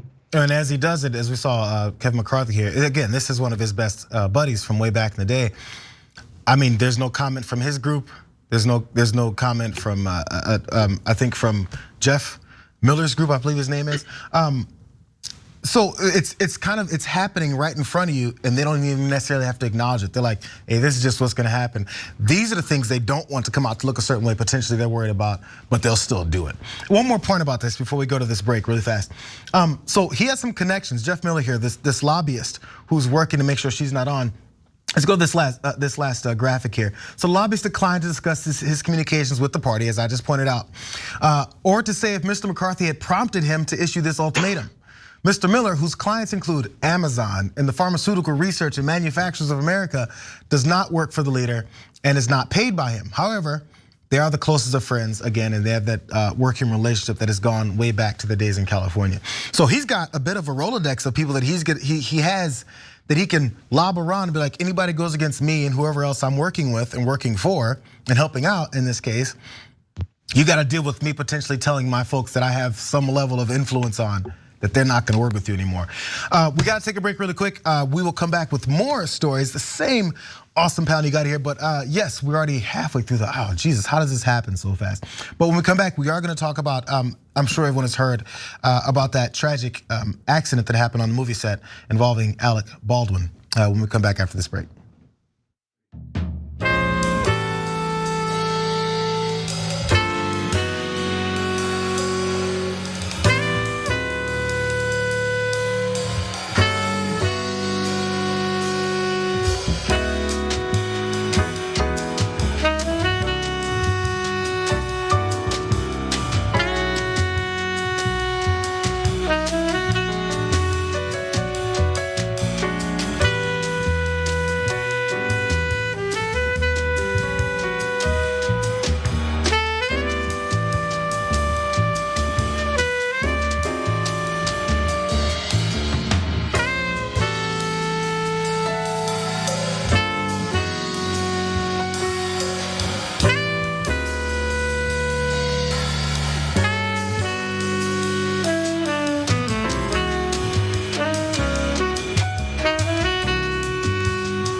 Hey everybody, what's going on? How you doing? Actually, I'm gonna find out how you doing because I got a bunch of comments in front of me from some folks who wanted to chime in and give their take. What's the term they use in radio, Craig, all the time? It's always sports radio. I wanna not check in. I hate the term. Anyway, you'll figure, we'll remember it. But when people check in from radio shows and they call in, I just want to check in. I hate the term. Anyways, you guys are not checking in. You have tweeted in, or not even tweeted in. Here we have Twitch comments, I believe. Old Progressive says, I'll be surprised if the QAP doesn't win the next 2 cycles and their strongman of the moment will manage to complete the coup during his first 4. Well, yeah, I mean, I don't know. There's a thing. There's always this common knowledge is what generally in political circles that, hey, after one party wins the presidency and also has control of probably both the House and the Senate, then in this next election cycle in the midterms, they're just gonna lose because that's what it's historically been. Maybe because a lot of the times when Democrats especially get in this position, they don't do much. They're a little worried about the midterms all the time. And then it's a self-fulfilling prophecy. If you're sitting there worried about not doing something because you might get voted out, you get voted out. Moving on. Mickey C, the silver hair dragon, said, silly me.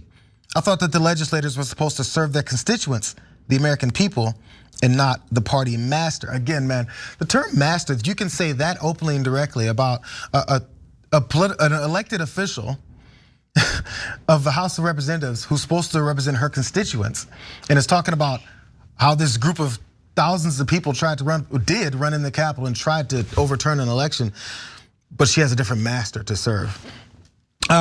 Eclectic Miscellaneous says the DNC would never cut off funding for Manchin or Sinema. They only do that to progressives.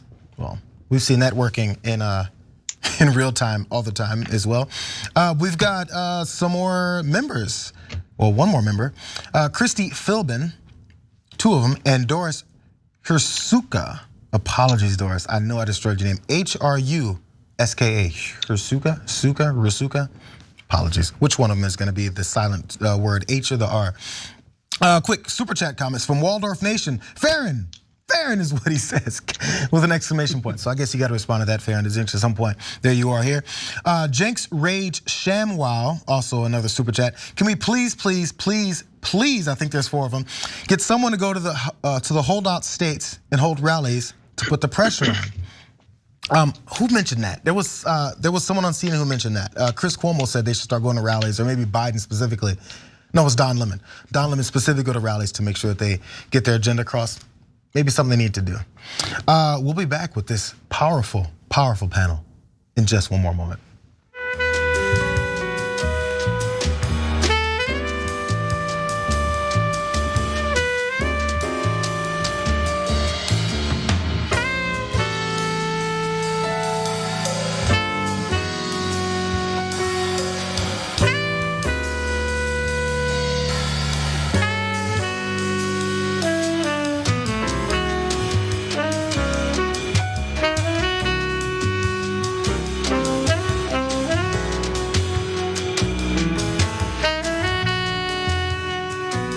These guys are back. I'm back. Let's get started. One person is dead and another is injured after a random accident occurred on the movie set out in New Mexico. And it involved actor and producer Alec Baldwin, as you see right here. And so this all happened on the set of his new movie called Rust, and it's a Western movie. And it all occurred when a prop firearm on the set was discharged, and it killed one crew member and it injured the director. Let's go into more details here from CNN. So the director of photography, Helena Hutchins, who's 42 years old, was transported to the hospital via helicopter and pronounced dead by medical personnel at the University of New Mexico Hospital. Director Joel Souza, who's 48, was transported to Christus St. Vincent's Regional Medical Center by ambulance for care. He did survive, but details on his condition were not yet released. So according to the investigators, it appears that the scene being filmed in the movie with Alec Baldwin involved the use of a prop firearm when it was discharged, is what the statement said from the authorities. Detectives are investigating how and what type of projectile was discharged. The sheriff's office also went on to say that the investigation remains open and active and that no charges have been filed. So this is involving Alec Baldwin, who was producing the film and apparently was also acting in it. And there was a scene with a firearm. It went off, things went badly. So immediately when I saw this morning, the first thing I think many people thought of, because it was also trending as this story was breaking, was what happened back in 1993 with Bruce Lee's son, Brandon Lee, on the set of the movie The Crow.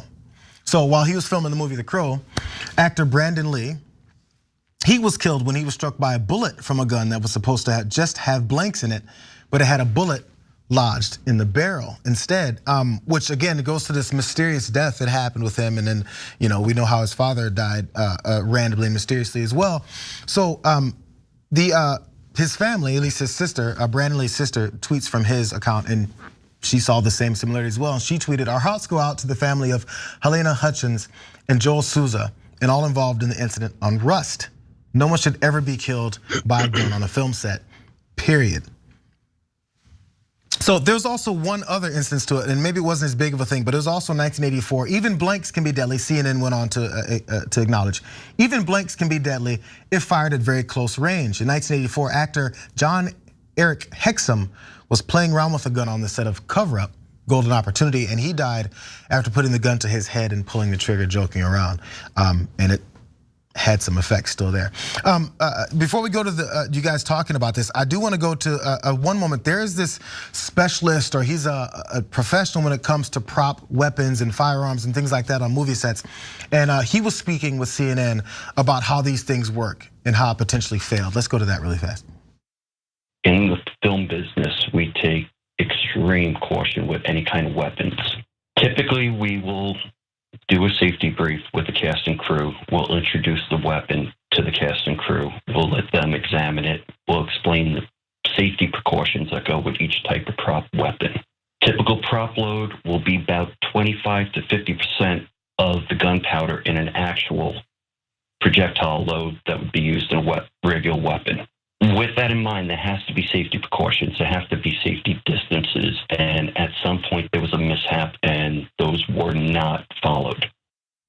As you can see, there was some images there of Alec Baldwin on the phone. I think that was after he spoke with the authorities about what happened. He seemed apparently distraught, as you could imagine, after that went down. But also, so that he's a movie set prop master. That man's name is Joseph Fisher. He went on to talk about then how these things can happen, where even though that maybe the prop weapon is used correctly, those protocols were put in place, can still harm people. Let's listen to that. Anytime you're dealing with a gunpowder load, which is what's in a prop weapon that fires blanks, you're going to have gas, you're going to have heat, you're going to have air coming out of it. Even though there's no actual physical projectile mounted on the front of that weapon, on the cartridge, there is projectiles that do come out, the powder, the gas, and those can cause physical injury within 25 to 50 feet, depending on the load.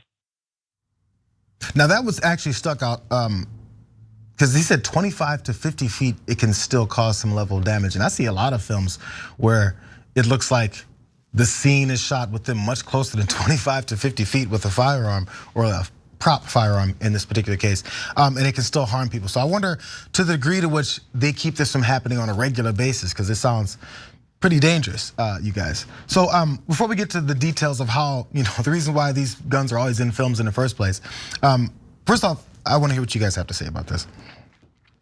Well, from what I've been seeing, throughout the day as this story kind of develops a little more, there was already an issue on the set with regards to safety of the crew. You had the union workers who did walk out, based on what I've read, a couple days ago. So what you had there when this accident happened was all of the non-union individuals, and the unions released a statement. They made it clear, listen, no union members were on the call sheet that day. These were other folks that they had brought in. So you had a lot of people who weren't already, I guess, on the set throughout most of this. They were probably unfamiliar with it. So that could have caused problems. But again, the fact that they had already raised concerns, including about some of the prop weapons there, that's a huge red flag. Why are we not listening to these workers who were already bringing up concerns about the safety of the set, the safety of the props, and then a tragedy like this unfolds, and you have a lot of people sitting there saying, had you listened to us, we might have been able to avoid this. So that's another tragedy that took place here, is the fact that these workers, as we see in industry across the country, they bring up the concerns, but nobody listens to them until something horrendous happens, just like what we've seen with this story. Yeah.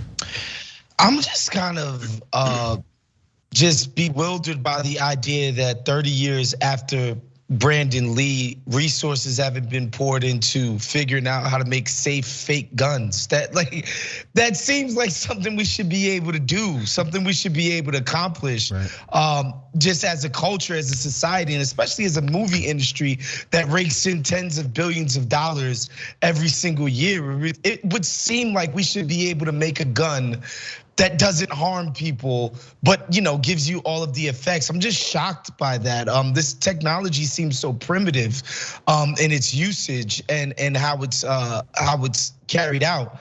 Obviously, this is a tragedy. The idea that professionals walked off of the job for safety concerns, and they bring on whoever the hell they bring on to replace them, and something this tragic happens. It's awful. Obviously, I hope her family is able to cope pretty decently with this, because this is brutal. Yeah, they said one of her last, or at least maybe her last Instagram or Twitter post was her riding a horse on the set, and she's like, one of the perks working on a movie set, you can ride your horse. A paraphrase about what she last posted. So there didn't seem to be, issue, at least from that particular post, about how things were going on that set. Maybe she didn't know the degree, but you would think everyone maybe had an ear out about what was happening on that set. But again, I feel like this happens in every industry.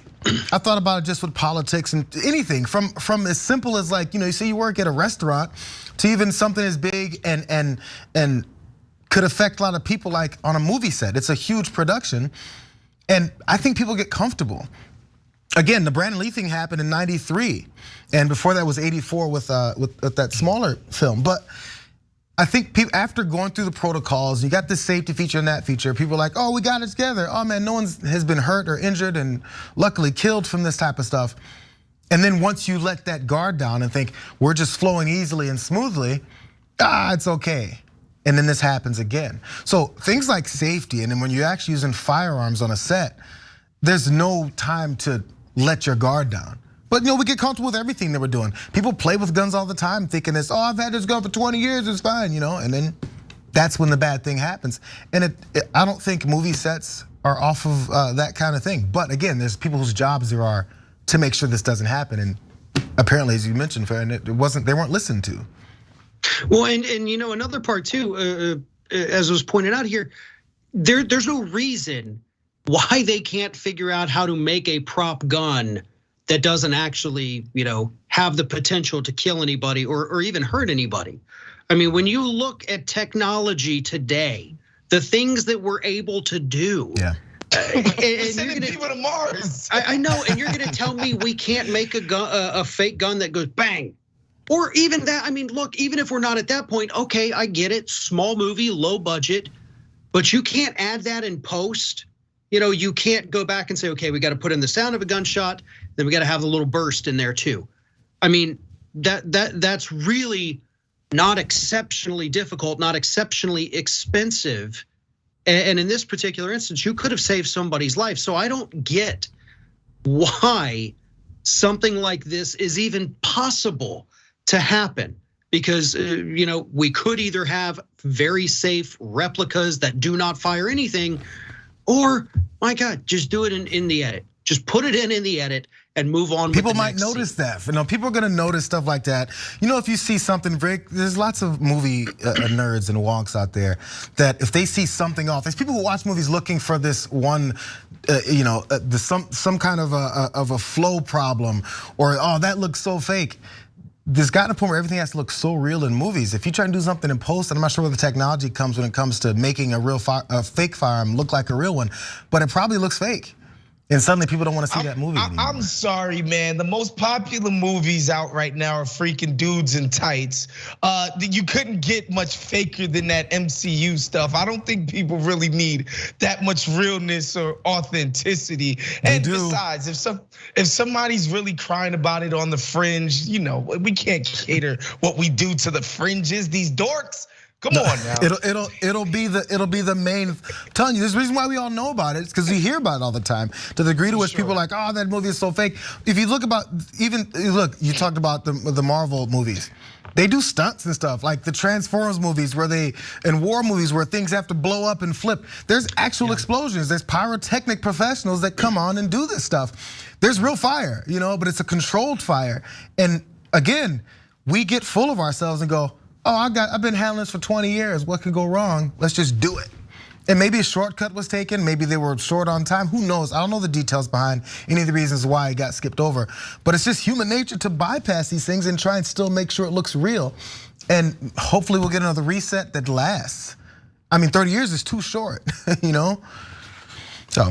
Well, and I think, technology is obviously the solution to this. You could make something that is realistic, that has recoil, that has, a burst at the barrel. And I don't think that we need to put the nation's top scientists on it to try to figure this out. I'm sure there's probably people watching this that are thinking, hey, you know what? I could probably do that. So if you can, fantastic, folks, go save lives by doing something like that. Because, and I know, look, I'm not an engineer, but it doesn't seem like it's super, super complicated. I mean, again, you're not building rocket ships. You're just trying to make a gun that looks and sounds real, that also isn't going to kill somebody on accident. We need to get those MIT homies who built those robot attack dogs. Yes. You seen those videos? Yeah. We gotta get those dudes on it, man. Every time we have those videos, I like doing it because I don't know. I just like seeing the development of the technology. So one of those things as we go on, see what happens and see what gets better. But no, yeah, you know what? Maybe we'll get to the point where it's done digitally, or there's a certain level of post-production to it because, I feel horrible for her family. She's on set doing her job. She's a professional and she's been doing this and she's only 42 years old. And you lose a family member and a friend over something like this, a general oversight. And it happens, of course it happens to every industry, but this is a big deal. And you got a lot of people that you had to protect. Think about everyone else on that set. They got to finish this film now. It's just, it's not a good feeling, it's not a good look. We were gonna get into more on how the crossover from the NRA and Hollywood has their obsession with guns.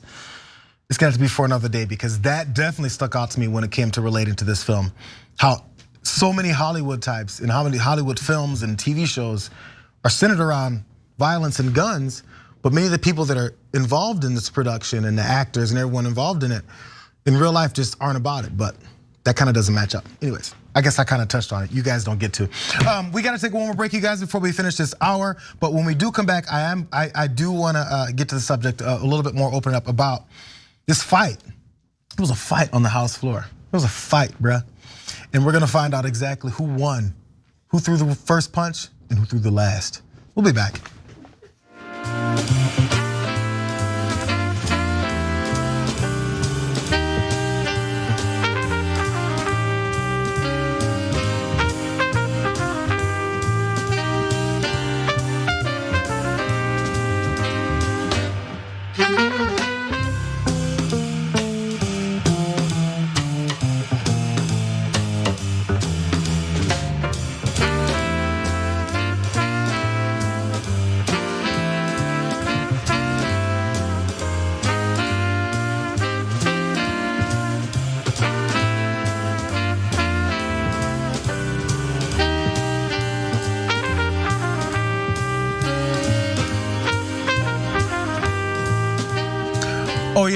Oh yeah, you guys have some thoughts for both Waz and for Farron here, but which one do you guys think you got the negative response versus the positive one?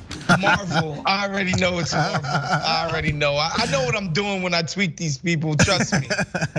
Well, let's go to Tridora.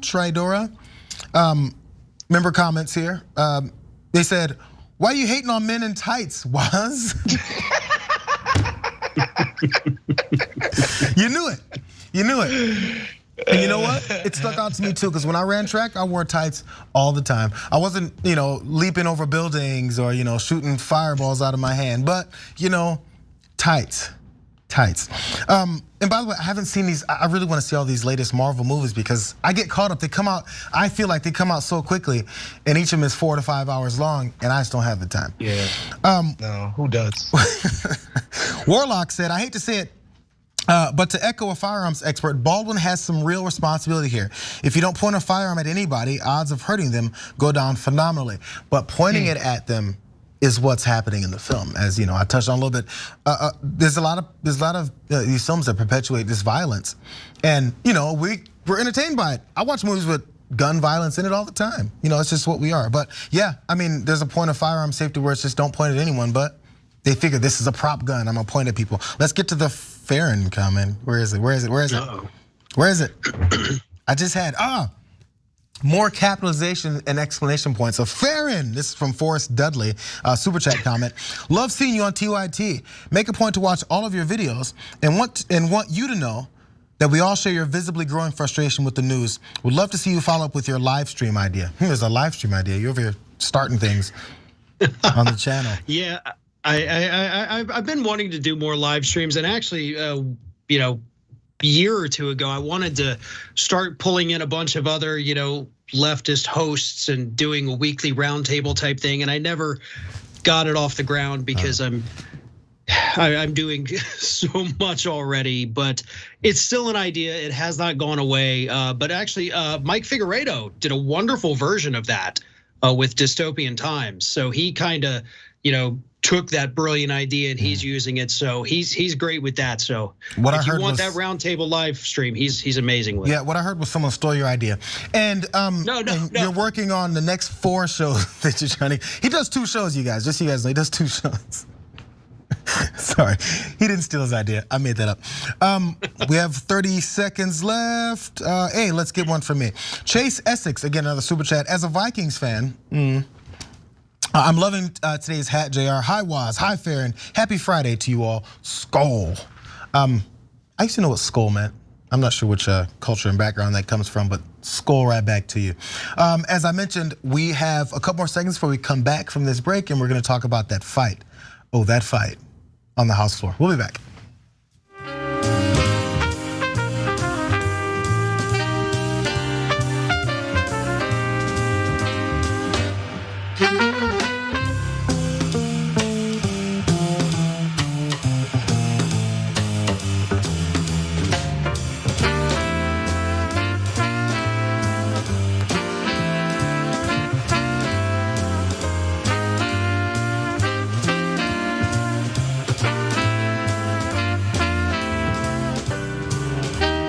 Whoa, man, let's go ahead and get this done just in case we can squeeze in a couple stories here. Let's get started.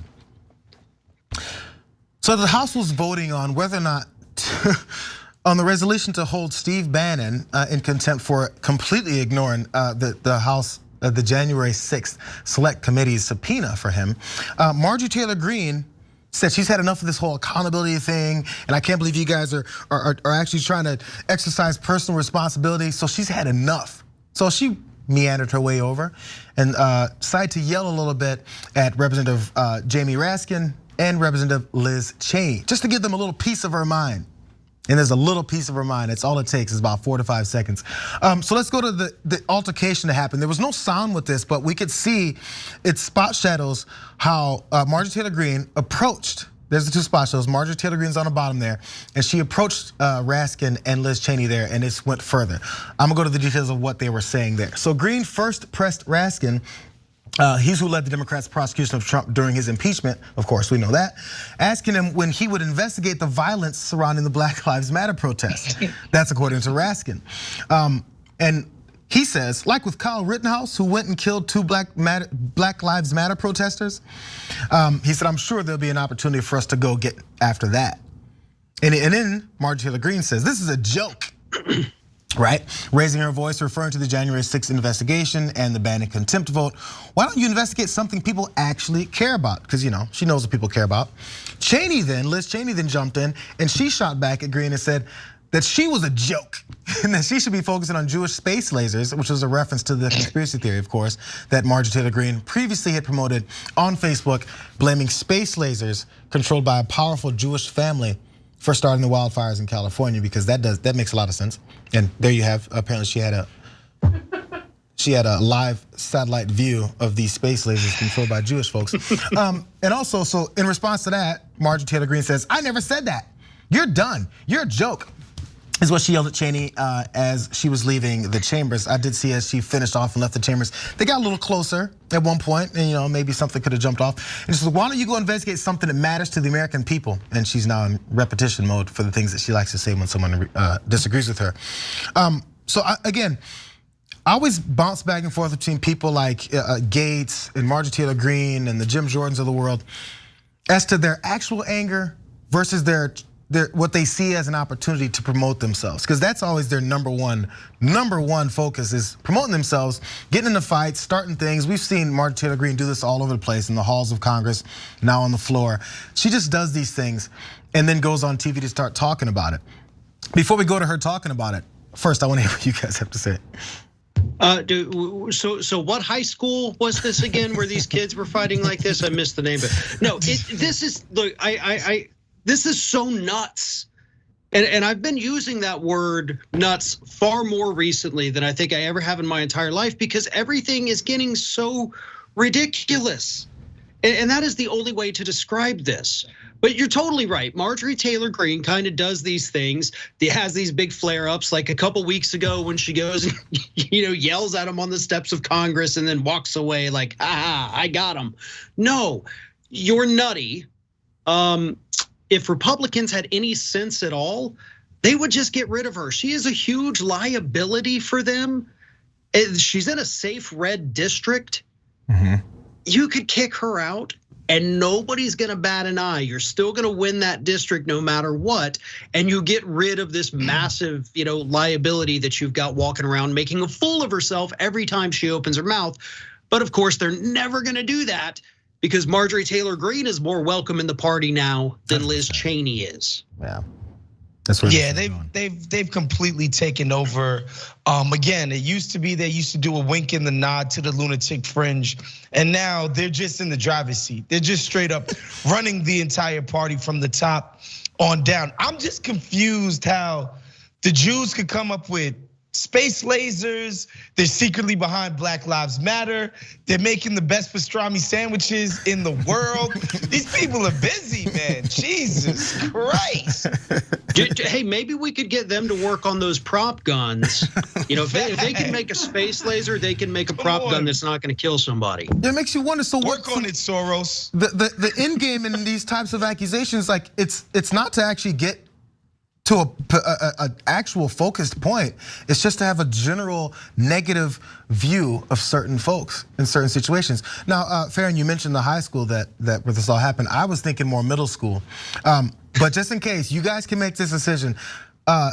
Marjorie Taylor Greene then went on Steve Bannon's show, who she was trying to defend during that vote, and decided to tell him how cool she is. Because you see what I did to her face? Here, let's listen.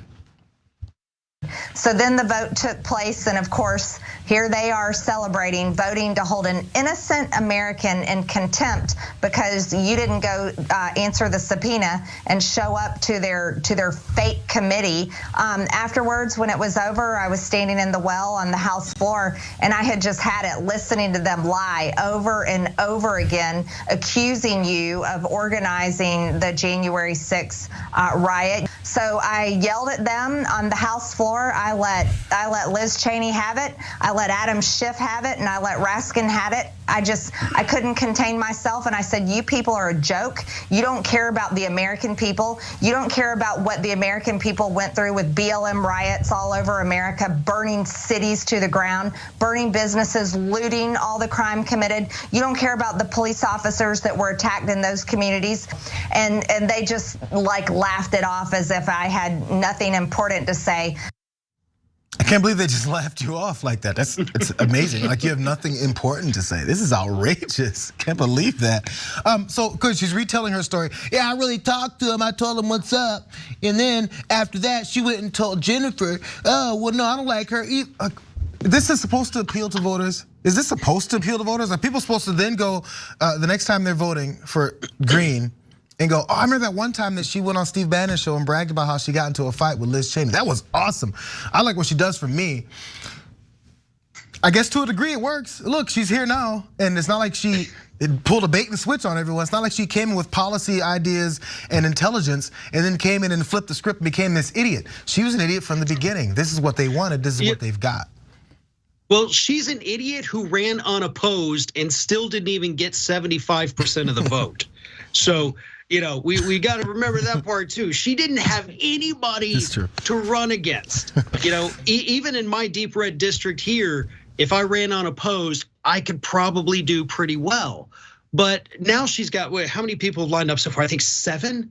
There's 7 people that are lined up, 4 of them Republicans to challenge her in next year's Republican primary. So, there's a chance. There's definitely not a chance that the Democrat or the Libertarian candidates are going to take the district, but there's a chance a different Republican might. So that's what I want to see. We know the voters in that county, that district, picked her because there was literally no other choice. So what happens when they're given the choice? Do they stick with the crazy? Or do they finally say no? Because right now you can have a little bit of sympathy for that district, but if they pick her again when there are other options, no, y'all, this is you now. If this is what you choose again. I'm just really amused by the Steve Bannon of it all, because he is just such a fascinatingly ridiculous figure. Every time I see him, I think of that meme that was circling around, back when Trump first got reelected, is all these pictures of Bannon looking haggard, and it's next to a picture of Idris Elba, and the meme says, one of these guys thinks he's part of the master race. I always just think about that picture whenever I see Steve Bannon and the stuff that he's on. Well, and I was thinking, the Steve Bannon angle I was thinking was, who else? I mean, put yourself in a position. Everyone can start a quote podcast now. Anyone can go on the internet and start a live video. Anyone can go on and start talking every day for 35, 40 minutes to an hour and be like, I have a show, right? Anyone can do it. I'm not downgrading that. But imagine if you ignored subpoenas from the government, from the House of Representatives about a serious investigation, and then people start defending you just because, and then you go on your podcast or on your show and have these same crazies on and talk about how much I almost fought on the House floor for you while you're breaking the law. And that's still, this is something that's gonna get you some clout. These are positive developments for them. They think, this is an opportunity. There's a criminal here, he has a show, I get to talk about how much of a criminal he is and I defended him. This is the Republican Party. I feel like he was sitting there going, just, yeah. My producers had you on, but please stop talking. Who knows where this is gonna go, but these guys need to eventually figure out a way to make sure that they, I think, rein this in. She's, as you mentioned, Farron, I don't think she's gonna necessarily win or what her strategy is gonna be in the election year. But she needs to come up with something else besides, I got in a fight with everybody. Because that's her platform right now. Marjorie Taylor Greene, I get in a fight with everybody. That's the way this works. We do have a bonus episode coming, you guys. It's gonna be wonderful, trust me, because we have one or more of my favorite stories to get to. In case you're a Native American, close your eyes, plug your ears. We'll be back with the bonus episode with all of us in a moment.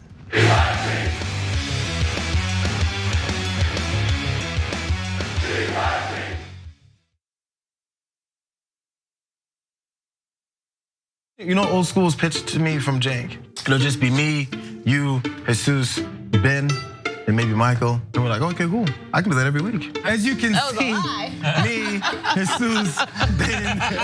When you make the order, it says, don't exceed $20.01. So I'll just order literally anything to get it as close to that as I possibly can. I'm sorry that I ordered $45 worth of food and got an email saying, sir, would you like